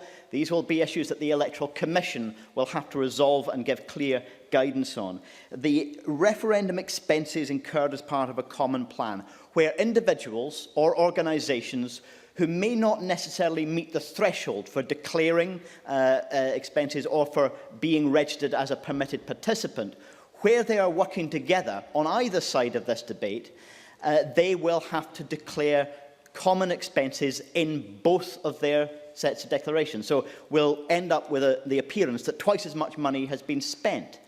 So the same amount of money being spent only once would have to be declared on both organisations' expenses. Now, we can see a situation where, for example, the Radical Independence campaign might be dishing out leaflets for a Jimmy Reid Foundation public meeting. Now, does that mean that everything spent on arranging that public meeting has to be declared by both organisations? We could be in a situation where individuals and small organisations that don't expect to meet that threshold accidentally do without realising that they have to declare it as such. So the Electoral Commission, in producing this guidance, needs to strike a proper balance between allowing small organisations and individuals to campaign in the referendum as they see fit, and taking account of James Kelly's quite proper concerns about organisations perhaps cooperating too closely and effectively being a single organisation. I don't expect that to happen, but the rules have to strike a proper balance. Actually, it's less relevant in the case that he mentioned, because at the end of that section of the bill, this paragraph does not treat any expenses incurred by or on behalf of a permitted participant that is a designated organisation as having been incurred. So yes, Scotland and Better Together, this rule about common plans doesn't really apply in the same way. My concern is about small organisations and individuals. There is too much power very often, Deputy Presiding Officer, in money in our politics. A very wealthy person gets a vote. A very wealthy person can go out and pound the streets like everybody else, or take part in public debate like everybody else. Very, very often in our politics in this country, big money talks a wee bit too loudly, and we do need campaign rules which prevent that from becoming problematic. On the issue of Purdah, I did have initial concerns about the idea of Parliament meeting, normally having its normal recess dates, but meeting in the run-up to the referendum itself. And I think the solution that the government proposed was a reasonable one. I regret that it wasn't acceptable to both sides. I think it should have been. But late on in our stage 1 process, we did discover this mismatch between the dates. And I do think this still needs to be resolved. I think removing the SPCB from the bill is one way of doing so. Other caveats in the bill might be possible to achieve that. But we really must expect that in the last days before we all break and go out to the campaign, anything will be turned into a proxy for the independence campaign. I see in our business bulletin today we've got subordinate legislation on everything from photocopying fees to fish labelling. I doubt any member would find it difficult to turn that into a fight about independence in the last week before the referendum if they chose to. So we need to make sure that nothing is constrained. Finally, Deputy Presiding Officer, in closing, I'd like to reflect on a debate that I took part in last week in Glasgow, organised by the Equality Network, looking at LGBT equality in the context of the referendum. 3 speakers on one side, 3 speakers on the other, a very neutral chair, a very well-organised meeting. It was passionate. It was really well informed. It was a lively, sparky debate from the audience as well as the panellists. But every single one of them managed to conduct that in a spirit not just of respect, but of good humour and friendship. That's what we need to aim for. It's not always easy, and sometimes the first instinct of a politician or an activist is to sink to the lowest level of the people attacking you. We all need to try and resist that if we're going to have the debate that Scotland deserves, because come what may, once the people have decided and chosen whether they like the Yes Scotland badges or the Better Together badges best, we're all going to have to move on and implement the will of the people in whatever way they've chosen. And we should be able to do that in the same spirit of respect, good humour and friendship. Thank you very much. I now call Patricia Ferguson, to be followed by Gil Patterson. Thank you, Presiding Officer. I don't think anyone could object to the objectives of this bill because for all of us, regardless of our views on separation, the provision of a fair, open and truly democratic process, which is conducted and regulated to the highest international standards, must be our aim, and Scotland deserves no less. The committee, with some exceptions on individual points, was broadly content to recommend the bill at stage 1. We also flagged up a number of areas where we thought that clarification was needed or a change to the current proposals required. In her letter of the 8th of September addressed to the committee, the Deputy First Minister accepted that she needs to bring forward a number of amendments at stage 2, and that is to be welcomed. In the time allowed, I will not be able to cover all of the issues that concern me, so I will limit myself, Presiding Officer, to just a few. During the debate, as we've heard, both on this bill and on the franchise bill, the issue of whether the 16 and 17-year-old children of armed forces personnel based overseas would be able to vote was raised. Now, I understand that this is likely to be an issue for a relatively small number of young people, but I do think it is important that we make every effort to ensure that they can. And I welcome the fact that Ms Sturgeon is now having discussions with the Electoral Commission and the electoral registration officers on this issue. It is one I will continue to watch with interest. Similarly, on the issue of the deadline for proxy voting, if we are serious, as we say we are, about ensuring that as many people as possible can exercise their franchise, the Deputy First Minister must think again about the deadline for proxy votes. As the bill currently stands, the deadline for postal and proxy votes will be the same.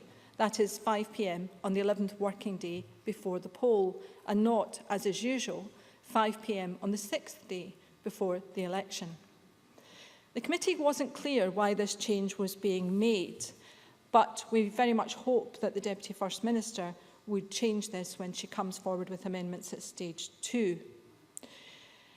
Now, in the committee's reading of the draft Stage 1 report, we identified that the date when the Parliament will be in recess and those when Purdah applies were not exactly synchronised, as we've heard, with a 2-day period when Parliament can, in theory, sit, but when Purdah rules would be in force. As Purdah applies to Parliament as well as to Government, this seems to be problematic. Now, it does beg the question, I'm happy to do so. Mark MacDonald. Perhaps the member can clarify the point that her colleague Drew Smith could not, as to why then Labour members voted for the Parliament to sit for almost the entirety of Purdah rather than merely the first 2 days. Patricia Ferguson. Well, I was actually going to go on, Mr MacDonald, to say that the committee obviously took this very seriously because the Deputy First Minister advised the committee that were Parliament to sit during Purdah, it, and I quote, would undoubtedly mean that we would sit with enormous constraints on what the Parliament and the Government could do. It would be difficult to imagine how a normal First Minister's question time, for example, would proceed in a way that is consistent with the law. Now, if the Government takes it that seriously, this issue of Purdah and Parliament being in session, that surely begs the question, how did that error occur? And given that the Government's business manager sits on the Bureau and is therefore the only person with an overlapping responsibility, shouldn't he have noticed that particular problem? But putting that aside, the more important point is, how will it be fixed? And will it be fixed? Now, whether it is the Government or the Parliament that wants to alter the dates, that really doesn't matter. But regardless of views on whether or not Parliament should sit, I think if we're going to have that, and Parliament has voted for it, the 2 dates must coincide. It is crazy not to make them do so. Now, on the issue of Purdah more generally, I've been very intrigued by the comments made by SNP members throughout this discussion, because this whole matter arises because the Scottish Government signed what's been called a gentleman's agreement, the historic Edinburgh Agreement, with colleagues at Westminster. By doing so, the Scottish Government accepted the UK Government's assertion that they would abide by the Purdah principles. The Deputy First Minister reiterated that that was her view when she came to committee. But, however, the Scottish Government has decided to legislate to make sure that it has to abide by those principles. Now, that's a matter for the Scottish Government. If it wishes to do so, that's entirely up to it. But I think it's a bit strange that SNP members can't accept the goodwill and good faith that the Deputy First Minister seems to have accepted by signing that agreement and also by her words in committee. Now, not at this moment. In the course of our discussions, I have been reassured that every effort will be made to ensure that disabled, blind and partially sighted voters will be able to participate. There had been some fears that partially sighted people might have some difficulty, as while they can be provided with a large print version of the ballot paper for explanation purposes, they would be required to cast their vote on a ballot paper which did not have large print. I'm very grateful to the Deputy First Minister for agreeing to consider further whether any clarification was needed as to how the rules relating to disabled people would apply. Presiding Officer, in closing, as one of those who have recently left the Referendum Bill Committee, I would want to thank Spice and the clerks to the committee for their efficiency and support over the past year. They've had to work to a very tight timescale, both with this bill and with its predecessor. I would also record my thanks to all of those witnesses and advisers who provided us with some very interesting viewpoints and whose contributions have been so important to the committee's consideration of both bills. To my colleagues on the committee, I wish them genuinely, all of them, well as they take this word forward. And I congratulate Bruce Crawford, the convener, for keeping us to schedule and for his good humour throughout. And one final point, Presiding Officer, to reassure Ms Fabiani.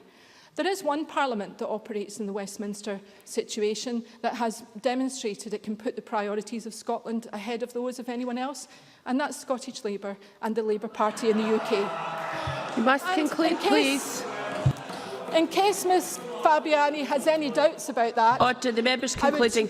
I would draw to her attention the fact that we prioritised a referendum and the delivery of a Scottish Parliament in 1997, having inherited myriad problems from 19 years of Tory rule. A demonstration of good faith and one that I hope Ms Fabiani will accept. I call Gil Patterson to be followed by Jean Urquhart. Officer, can I say from the outset that this Parliament should record its thanks to the Referendum Bill Committee for the way they have gone about their business and the recommendations they have provided us with. Plans which will allow a public understanding of the bill, and no matter what side of the independence argument that anyone may well be on, that we have in the committee's work the highest levels of legislative and democratic standards. It's therefore a credit to both sides of the argument that this has been further shaped and formed here in Scotland for the people of Scotland, and that the differences have been set aside for the benefit of the Scottish Commonweal. This is a lesson of a shared interest and a coming together to put measures to Parliament that brings credit to the Parliament and is something we should keep fresh in our minds, no matter what the result of the referendum is. And that's simply because the day after the result, each and every one of us will need to be prepared to engage for the well-being of our people. So the example shown by our colleagues on the committee, and for the best part in this debate, shows us the way. I never was in any doubt that the way the committee worked and the outcome from the work would be in any way different from what has been presented. I was confident that the Made in Scotland stamp on the bill ensured it of its highest standard of scrutiny, and of course the ability to do that for all matters that affect Scotland and the people of Scotland is something I dearly wish to see. And I'm also very confident if the same people on the referendum committee were requested to sit together on a committee charged with dealing with a bill on Scottish defence or Scottish social security, they would be more than up to the task, and the Made in Scotland stamp would be applied with the same level of confidence. It's safe to say the Scottish public have a higher regard for the Scottish Parliament, this Scottish Parliament, in looking after Scotland's interests than the Westminster Parliament, with polls suggesting a massive difference between the levels of trust with regards to Westminster and the Scottish Parliament. 60% of our people trust the Scottish Parliament to make important decisions that affects them, compared to only 16% who trust Westminster to look after Scotland's interests. Therefore, we should trust ourselves more and celebrate the fact that the majority of our people have the faith in us doing the right things for them. Being a tail-end Charlie, I've deliberately steered away from the content of the bill, which has been more than adequately covered in this debate. However, it's worth repeating the words of the Electoral Commission, in which they stated that the referendum bill was a strong piece of legislation that will provide us with the necessary foundation and the time to deliver a referendum that puts the voter first and puts the voter at the centre of the planning. That's a fairly comprehensive statement to make, and should be remembered that the Electoral Commission is in fact under the jurisdiction of Westminster. That makes it even stronger for this Parliament. One area that needs further clarification is the issue of purdah. The referendum bill spells out and sets out rules for the Scottish Government on purdah, and when the bill passes into law, these rules will be imposed on the Scottish Government. I believe it would be inconceivable that the Westminster Government should other than be limited to purdah to the exact same extent as the Scottish Government. And I would expect all in this Parliament, without exception, agree that democratic standards be absorbed UK-wide in regards to purdah. And I'm pleased that across the political divide within the committee, that this is the view held by the members with regards to their call to both the Scottish and UK governments, who have asked to issue guidance to the public bodies which each have responsibilities for limiting the application of purdah. So I think it's fairly certain that this is a case of rights and democracy, and two should be equal and not one more different than the other. Can I finally say and pay tribute again to the committee? I think it's a great piece of work, and I think it's something that should be recorded in Parliament in this very important debate on this debate. Thank you. Many thanks. I call Jean Urquhart to be followed by Margaret MacDonald. Thank you, Presiding Officer. I too am delighted to speak in favour today of the general principles of the Scottish Independence Referendum Bill, and we should take encouragement from the fact that the Electoral Commission has expressed such confidence in the robustness of the bill. And I'd also like to commend the work of the committee, which must have been they've clearly spent so many hours scrutinising the legislation that will provide the basis for the referendum on Scottish independence. In particular, I support the committee's decision to support the Political Parties Elections and Referendums Act 2000 as a framework for the referendum. And whilst the Act may not be perfect, it's a useful starting point and helps to set the referendum up to mirror past Scottish and UK referendum arrangements and procedures. And this includes the provision to give the Electoral Commission the role of independently setting campaign spending limits for the 16-week period before the referendum. I also welcome the long lead-in time for the referendum legislation, allowing ample time for evidence to be presented and gathered, and for detailed scrutiny of the bill. Additionally, the principle that dates of birth are not to be shown on the polling list, with the intention being to protect young people's details. The bill must put the voter first, as Willie Sullivan of the Electoral Reform Society in Scotland said, we must ensure that in this referendum we get to as many people as possible. As policymakers, we must make conscious efforts to do our utmost to ensure that people are as engaged as possible with the independence referendum. And this includes the 16 and 17-year-olds who will be able to vote for the first time in their lives. All in all, the referendum bill is a solid piece of legislation, and I really welcome it. However, there is one issue, and mentioned already by Rob Gibson and I think Tavish Scott, that needs more attention, and it's about the use of Gaelic on the referendum ballot paper. The committee concluded that we don't, I quote, we don't consider that a pervasive case has been made for a bilingual ballot paper. And others have made the case, but we do have about 60,000 people speaking Gaelic in Scotland, and this Parliament and previous administrations have given Gaelic its real status in the country, and I think that it would be normal practice to have a bilingual ballot paper, as it is in Wales and countries around Europe. Thank you. Angus MacDonald. Thank you. Does Jean Urquhart agree with me that as Gaelic is an official language, there will be greater opportunity to deliver the stated aims of the National Gaelic Plan following a yes vote next year? Jean Urquhart. Well, it's very easy to support you in that, Angus. Yes, I do. But I think if the referendum bill is to be truly inclusive, then further consideration should be made for Gaelic speakers in Scotland and the fact that it is an official language of our country. Scottish independence is something that I've long supported, and the Edinburgh Agreement was a critical watershed in that it's given the people of Scotland the opportunity to make a life-changing decision, the decision to take power into their own hands. And by voting yes in September 2014, people in Scotland will not only reject the remote and unaccountable rule from Westminster, but give themselves a chance to build a progressive new Scotland. The consensual nature of the Edinburgh Agreement is something that struck me in particular, and I feel that this bodes well for future relations between the UK and the Scottish governments should there be a yes vote.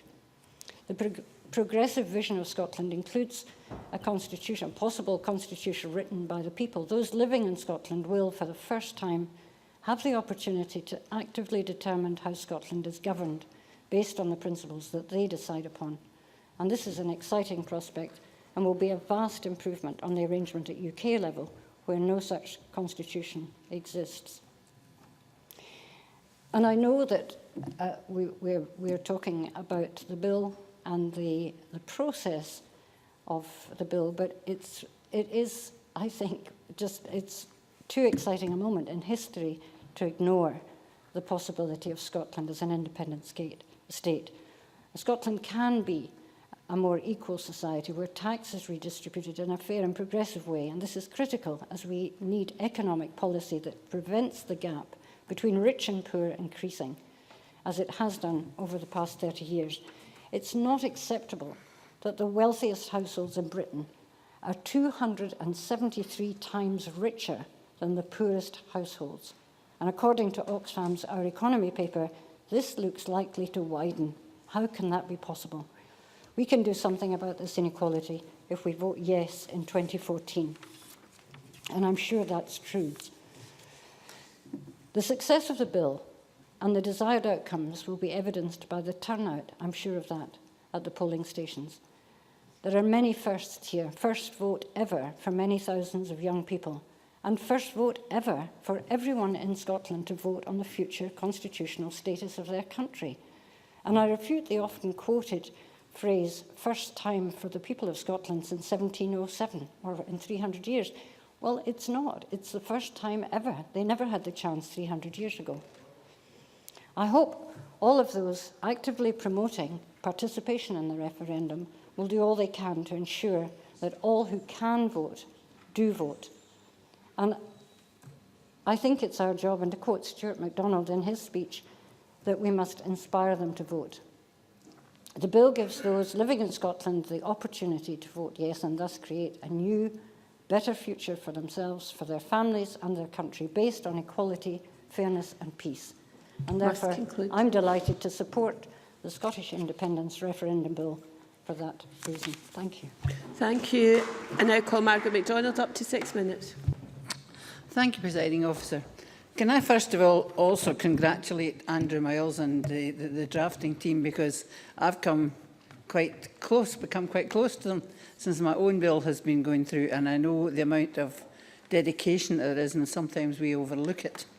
I think there is a fair and clear bill in front of us. But why I couldn't understand why Mrs. Butler has forgotten. I couldn't understand why Ms. Ferguson said that we shouldn't have a change in a day for proxy voting. Does it matter?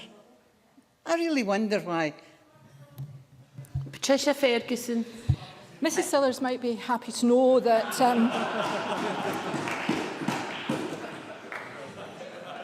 I would just say to Margot on that point, if you've ever met Mrs Butler, you would know there was only one Mrs Butler. God rest her. But I would just say to Margaret MacDonald, the point is, though, and it was made to us in evidence, that when the volcanic, the Icelandic volcano erupted, people were prevented from coming home from holiday unexpectedly, for example. And for them to get a proxy vote, it was necessary for that time frame to be as close as possible to the date of the election. What is being proposed is that the date would be further off from the election, so the opportunity for people to have a proxy vote would be reduced and diminished, and that's why I think it's important. Margot MacDonald. I thank Ms Ferguson for a reply. I still don't understand why, to be honest with you. But I think 16, 17-year-olds living abroad with their parents, of course they should have a vote. If they're cousins who are living here and they happen to be still at Redford Barracks, if they've got a vote, of course they should have a vote. That's not worth arguing over. Now, people were worried about Purda. I'm not much bothered about it, because if any of the governments want to say something, they'll say it, in or out of Purda. Do we really think that folk only listen to us because we say it in here? I don't think so. I think that it doesn't really matter all that much, so I would suggest that the people handling the bill don't get too upset about it. The other thing I would say is it's excellent that the attempt has been made to bring forward a fair and equitable bill. And we heard about, as usual, that level playing fields would be the order of the day. But the reason I asked the question about the sanction was, in a general election, if parties break the rules, then candidates might be disqualified, parties might be fined. But if it's just a one-off referendum and you break the rules, what is he going to do about it afterwards? Cabinet Secretary. I think Margaret MacDonald raises an important point, but she might be assured to know that the bill does provide investigating and enforcement powers to the Electoral Commission that are based on PPERA, which govern elections, if there are breach of statutory spending limits. Breach of statutory spending limits could also be a criminal offence, so clearly there are sanctions there. Margot MacDonald. I thank the Deputy Prime Minister for taking the trouble to even, First Minister, to even take it seriously, because I am quite serious about it. I believe that there is a different temper entirely to a one-off referendum where it's heart and soul and body and everything you've got that's committed one way or the other, and you're not going to be bothered too much if somebody breaks a rule that was man-made to try and make sure that it ran smoothly. Because don't imagine that we can control money. Don't imagine it, because all sorts of money is fed into a campaign. If either side wants it to be, they can be fed in all sorts of different ways in kind. I've been there and I've seen it. I've seen it happen in the European referendum in '75, when the people who wanted into Europe had 10 times the budget that the people who didn't want into Europe had. The establishment were for Europe, so that's where the money was. Nobody bothered to question it. It was the same thing in the last referendum in Scotland. The establishment was not really on the side of the referendum at all, even though it was meant to be the current government's policy. And so all sorts of things were used to make sure that that side of the argument was boosted, and that foreign contributions came in the value of what was said by foreign visitors, if there were distinguished enough parliamentarians or well enough known here. That was a donation in kind. It was not counted in the financial statement for the campaign, but by God, it added to the value of the campaign. And I think we've got to bear that in mind when we're talking about a referendum and not a general election. I must ask you to come to a conclusion. Now, the one thing I would say is the security services and protecting the British state and the integrity of the British state will not stop because of anything that's written in a bill, no matter how good the bill is.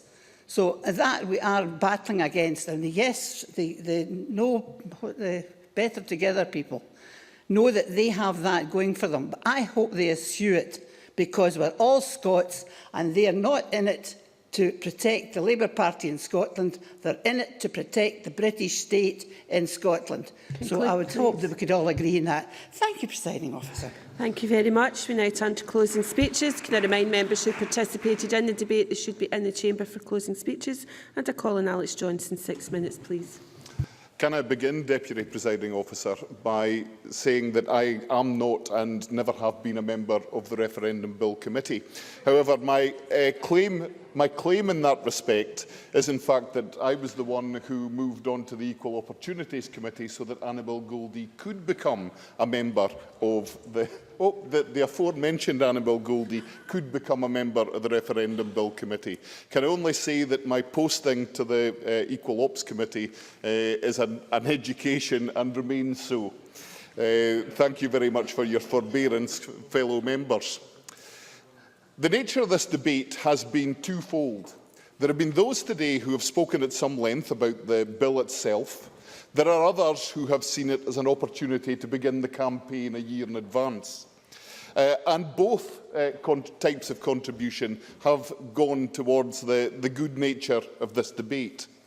It has to be said that I'm as bad as anyone. I was dragged into politics at a very early age. In fact, back in 1974, when it looked as if the SNP were going to get their way at that time. And my motivation to speak up in favour of the union drew me into this argument when I was very young. In fact, by next summer, I'll have been participating in this campaign for a full 40 years. So the sooner it's over, the better. The truth is that the nature of the debate we've had today has been enlightening in some respects.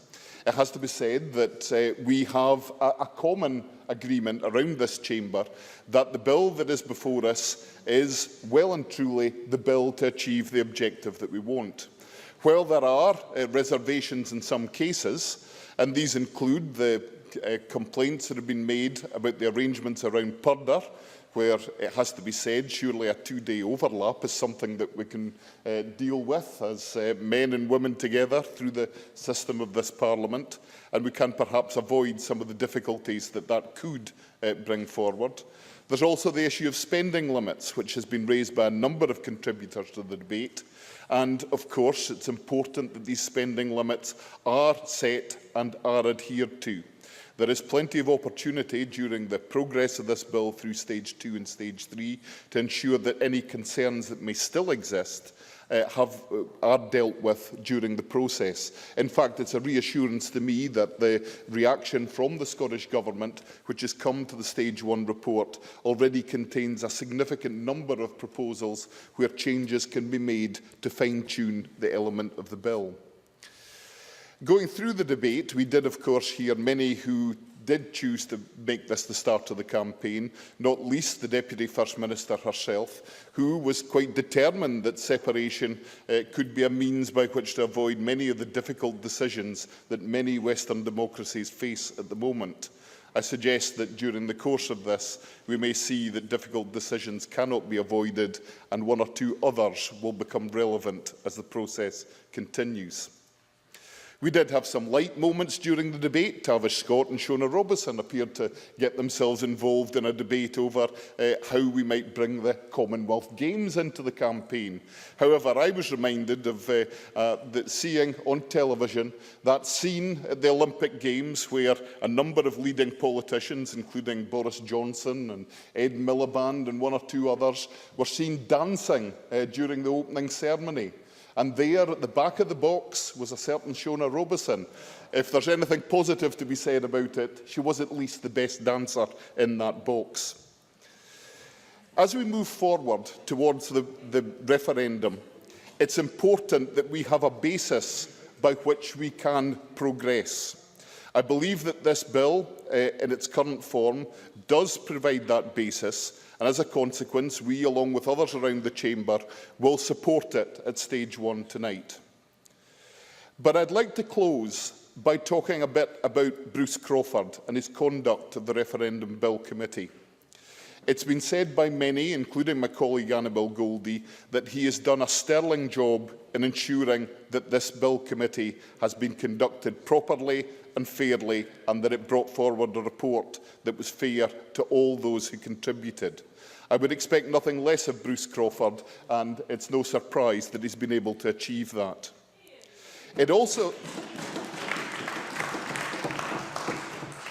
during Bruce's contribution, he talked about the nature of the campaign, and I'd like to close by saying a little about the nature of that campaign. We are all Scots, and we are all passionate about Scotland's past, its present and its future. As a result of this piece of legislation, in a little over a year's time, we will have made a decision, and some of us will be extremely disappointed. So it's therefore essential that we have legislation in place that allows us to take this debate on, this campaign on, with courtesy, with decency, and in circumstances that allow us to express our passion. Because when this is over, we'll all be in Scotland together and we'll have to make it work, whatever the outcome. So I am grateful that this bill that's been brought forward is a sound basis on which to have a fair campaign. I only hope that we're all able to work together to make that so. I now call Lewis MacDonald. Mr MacDonald, you've got 8 minutes. Thank you very much. Most of us will never cast a more important vote than the one we will cast next September. A vote that Scotland should be an independent country, a decision to leave the United Kingdom, would be final and irreversible. A vote to reject that option would be equally momentous, although perhaps not in quite the way vividly imagined by Linda Fabiani today. Because members across this chamber have said many times that all sides must be able to accept the result of the referendum, whatever that might be. The referendum on devolution in 1997 demonstrated the settled will of the Scottish people. It may be that the 2014 referendum will do the same, and I hope that members on all sides will be able to accept that result, whatever it may be.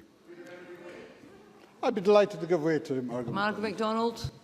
Mr MacDonald. I wonder if I can ask the member to explain why he thinks that people who believe heart and soul in a change, such as the Nationalists do, will stop campaigning for a change. And what is the difference between that and socialists in the Labour Party who are still campaigning for socialism? Lewis MacDonald. I would not expect Margaret MacDonald or anybody else to stop campaigning for what they believed in. But the proposition that voting no would be Scotland voting itself out of existence is one of the most extraordinary things I have ever heard in this Parliament. Our job for now is to ensure that the rules of engagement are agreed in advance, that no shadow of doubt lingers over the fairness of the process, and that there is no opportunity for anyone to bend the rules in ways which may affect the final outcome. That is why members of the committee must continue to be vigilant and rigorous in scrutinising the referendum bill to ensure there is no uncertainty about whether the result truly represents the will of the Scottish people. The issue of what to ask has been settled. The issue of whom to ask has largely been settled too. While we may have great sympathy with Scots out with Scotland who cannot vote next year, including, for example, most of the Scotland football team, we agree that there has to be a clear and consistent basis on which people do or do not have the right to vote, and using the Scottish Parliament and local government franchise is the best way to achieve that clarity. But as Patricia Ferguson said, there is one franchise issue still not settled, that of 16 and 17-year-old children of serving members of UK Armed Forces personnel serving abroad. Those young people should have the same right to vote as others of the same age. The worst outcome of extending the franchise to 16 and 17-year-olds would be to give the vote to some and not to others. So we welcome the fact that ministers are consulting on this matter, and I would ask the Deputy First Minister to indicate whether she expects that we will know the outcome of that consultation before stage 2. Bruce Crawford.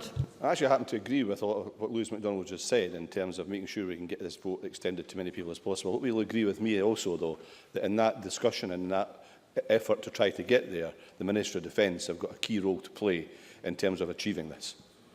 I certainly agree with Bruce Crawford that all those with an interest and concern in this matter should work together to get the outcome that we've described.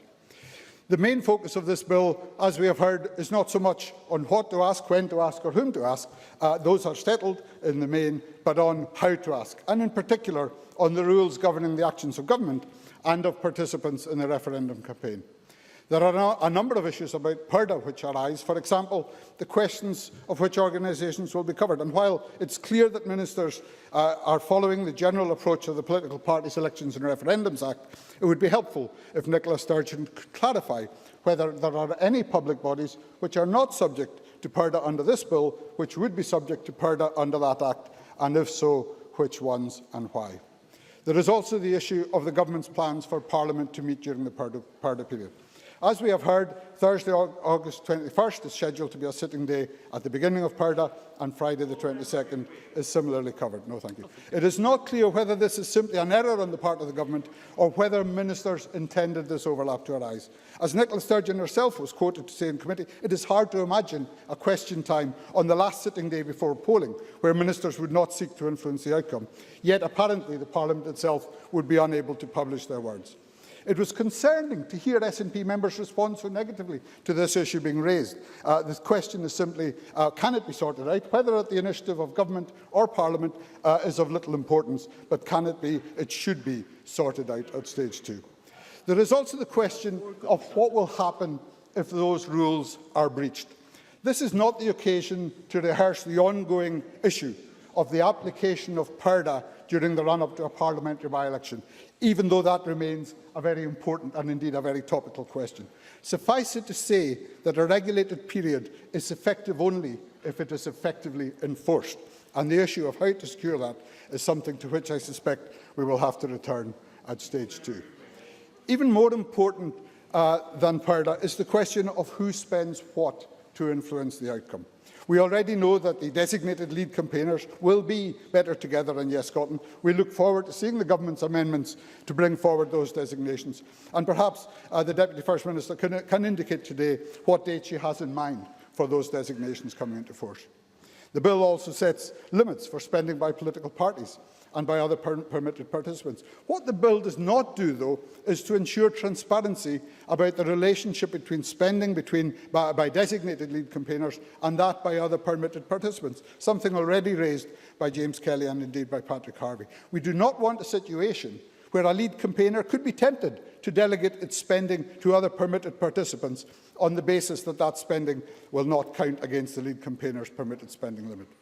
It is interesting again to note how sensitive that issue has been for some members during this debate, which I think reinforces the proposition that this also needs to be addressed at stage 2. Permitted participants will register as participants on one side or the other of the vote, so perhaps their spending should be subject to an overall limit on permitted campaign spending by each side of the argument. Ministers have so far, I think, resisted the committee's very sensible proposal to reduce the threshold for the reporting of donations from the current level of £7,500.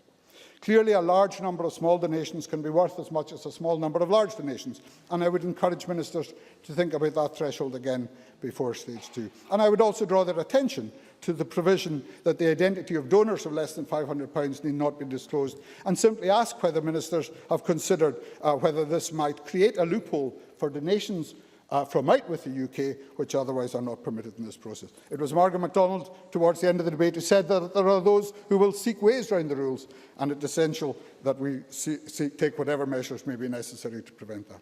Finally, as Richard Baker said, we await the Government's white paper on the subject matter of the referendum. Parliamentary scrutiny of this document will be essential if the propositions in it are to be properly tested before people cast their votes. I hope Nicola Sturgeon will tell us today how that parliamentary scrutiny will be done. A fair, open and truly democratic process conducted and regulated to the highest international standards, that is a noble aspiration. Scotland will fall short of that aspiration if anyone seeks to find ways to evade the spirit of the limits agreed by Parliament, or indeed if members continue to declare that a result they don't like is somehow a denial of democracy itself. This Parliament and this bill cannot force people to behave in the right spirit, as Bruce Crawford said they should, or in the spirit of the law. But it can set in place clear legal requirements and protections and back up those with effective enforcement measures, and that is what we must seek to do today.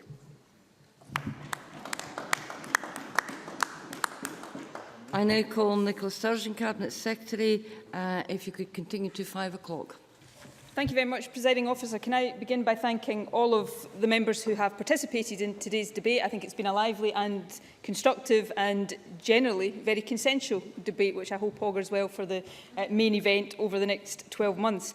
It struck me that I should have started my comments this morning by congratulating Drew Smith on his new appointment. I'm not sure if this is his maiden speech in his new post, but a welcome to his place anyway.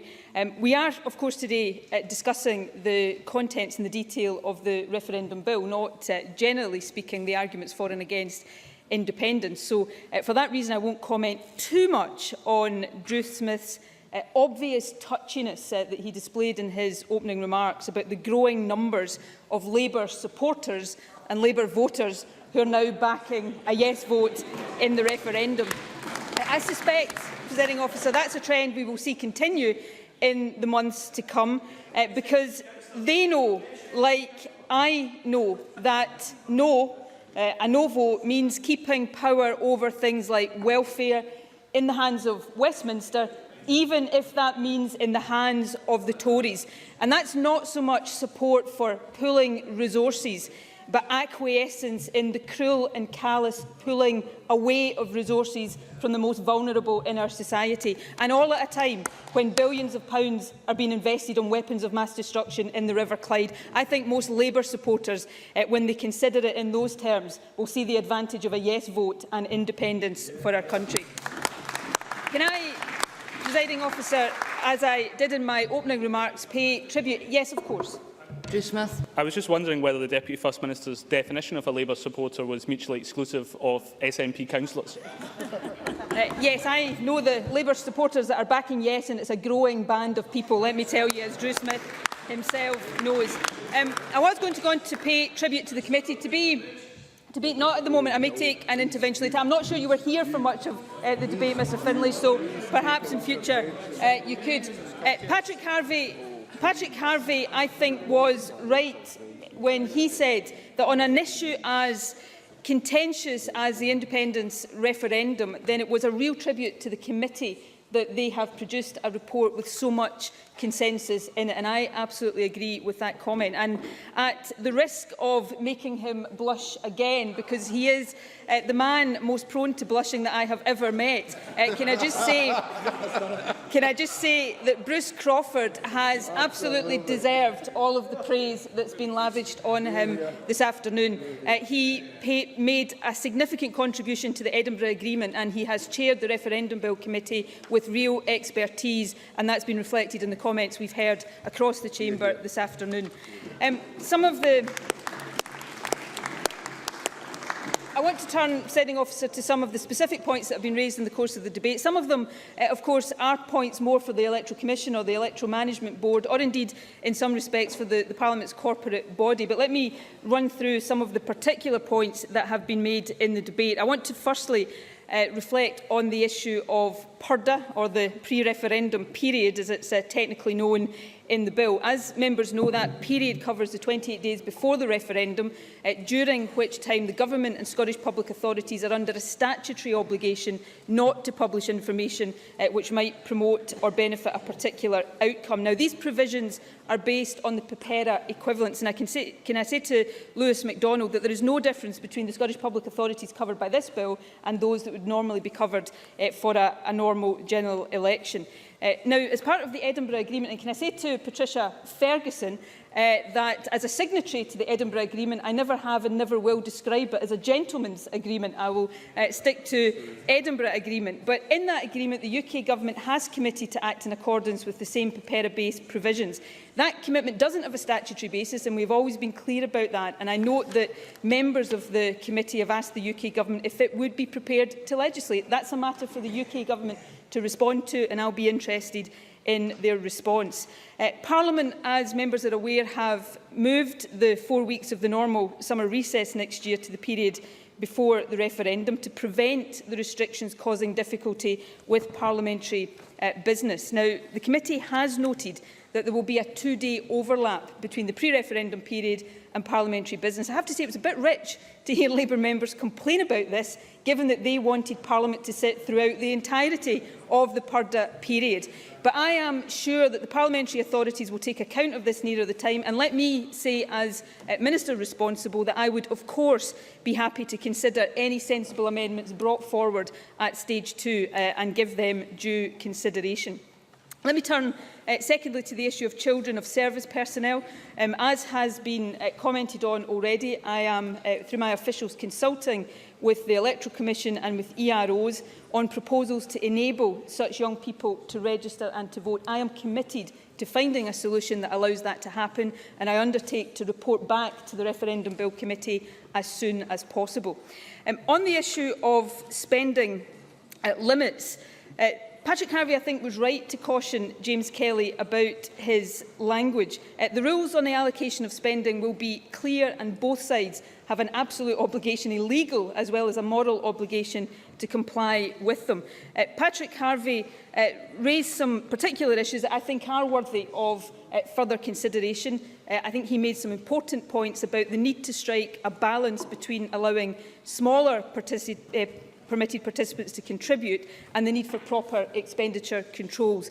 We are continuing to consider that in discussion with the Electoral Commission and will bring forward amendments at stage 2. The Electoral Commission will also publish guidance on that particular issue.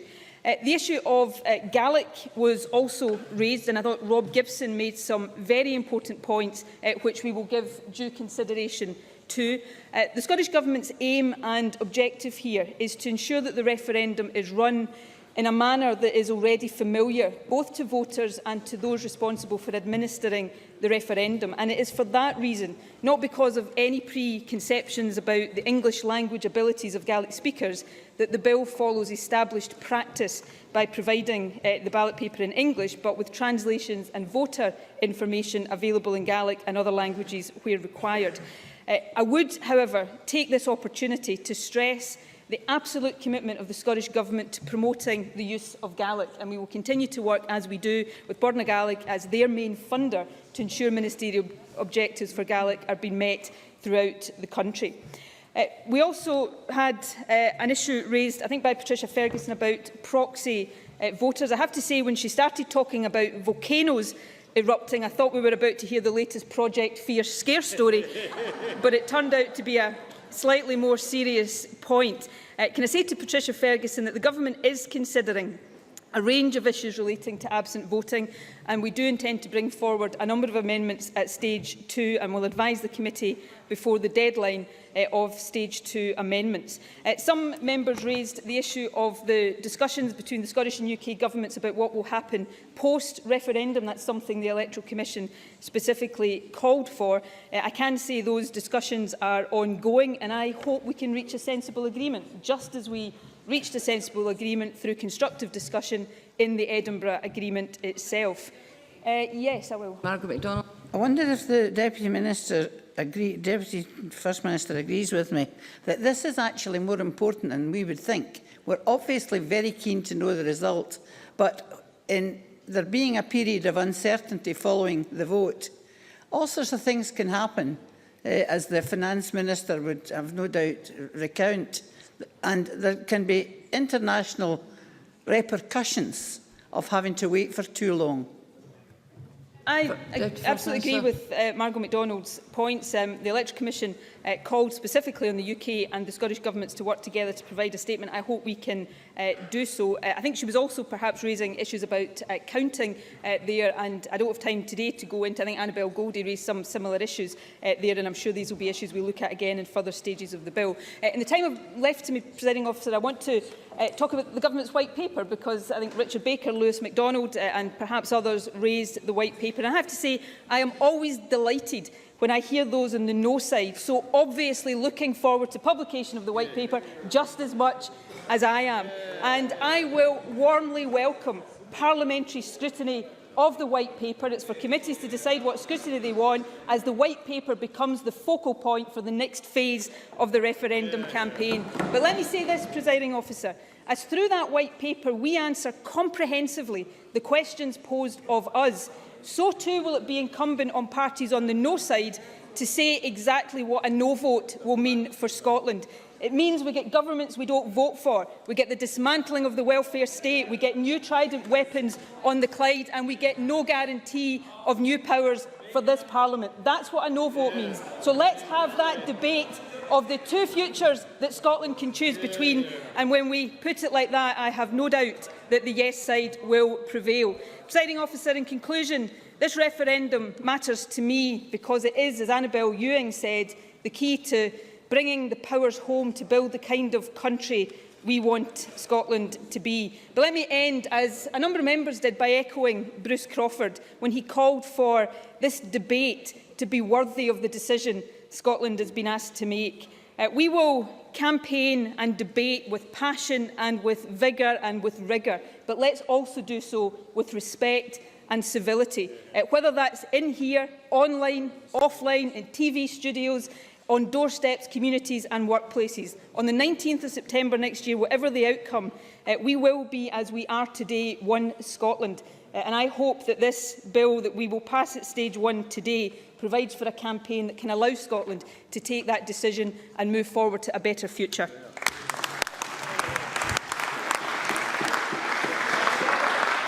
Point of order, Stuart Maxwell. Thank you, Presiding Officer. I'd like to raise a point of order under Standing Order Rule 7.3.1. During today's session of First Minister's questions, Joanne Lamont said, "How does the First Minister justify buying a piece of land for £840,000 and then selling it back to the person he bought it from for just £50,000? This is entirely wrong. Indeed, neither the First Minister nor the Scottish Government bought the land in question from the businessman Joanne Lamont referred to." Just wait. The fact is, Presiding Officer, the land was bought by the Strathclyde Partnership for Transport, which, as we know, is Labour-controlled. What actions can the Presiding Officer take to encourage Joanne Lamont to reflect upon this and her besmirching of a leading Scottish businessman without any evidence whatsoever? Will Joanne Lamont issue an apology and an immediate correction for the official record?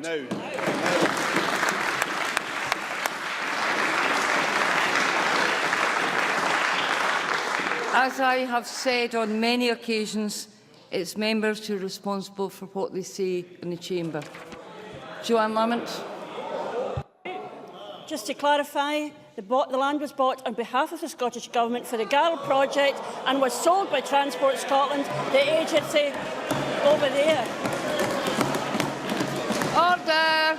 We are well aware we are well aware due diligence in handing over to Transport Scotland from the SPT, the government took over the project and is still accountable for the decision that was then subsequently made. 50,000 you sold it. That concludes the debate on stage order. Mr McNeill. That concludes the debate on stage 1 of the Scottish Independence Referendum Bill. The next item of business is consideration of motion number 7569 in the name of John Swinney on the financial resolution for the Scottish Independence Order. On the financial resolution for the Scottish Independence Referendum Bill, I call on Nicola Sturgeon to move the motion in the name of John Swinney. Formally moved, Presiding Officer. The question on this motion will be put decision time. There are 2 questions as a result of today's business. The first question is that motion number 7610 in the name of Nicola Sturgeon on the Scottish Independence Referendum Bill be agreed to. Are we all agreed? Yes. The motion is therefore agreed to. The next question is that motion number 7569 in the name of John Swinney on the financial resolution for the Scottish Independence Referendum Bill be agreed to. Are we all agreed? Yes. The motion is therefore agreed to. That concludes decision time. I now close this meeting.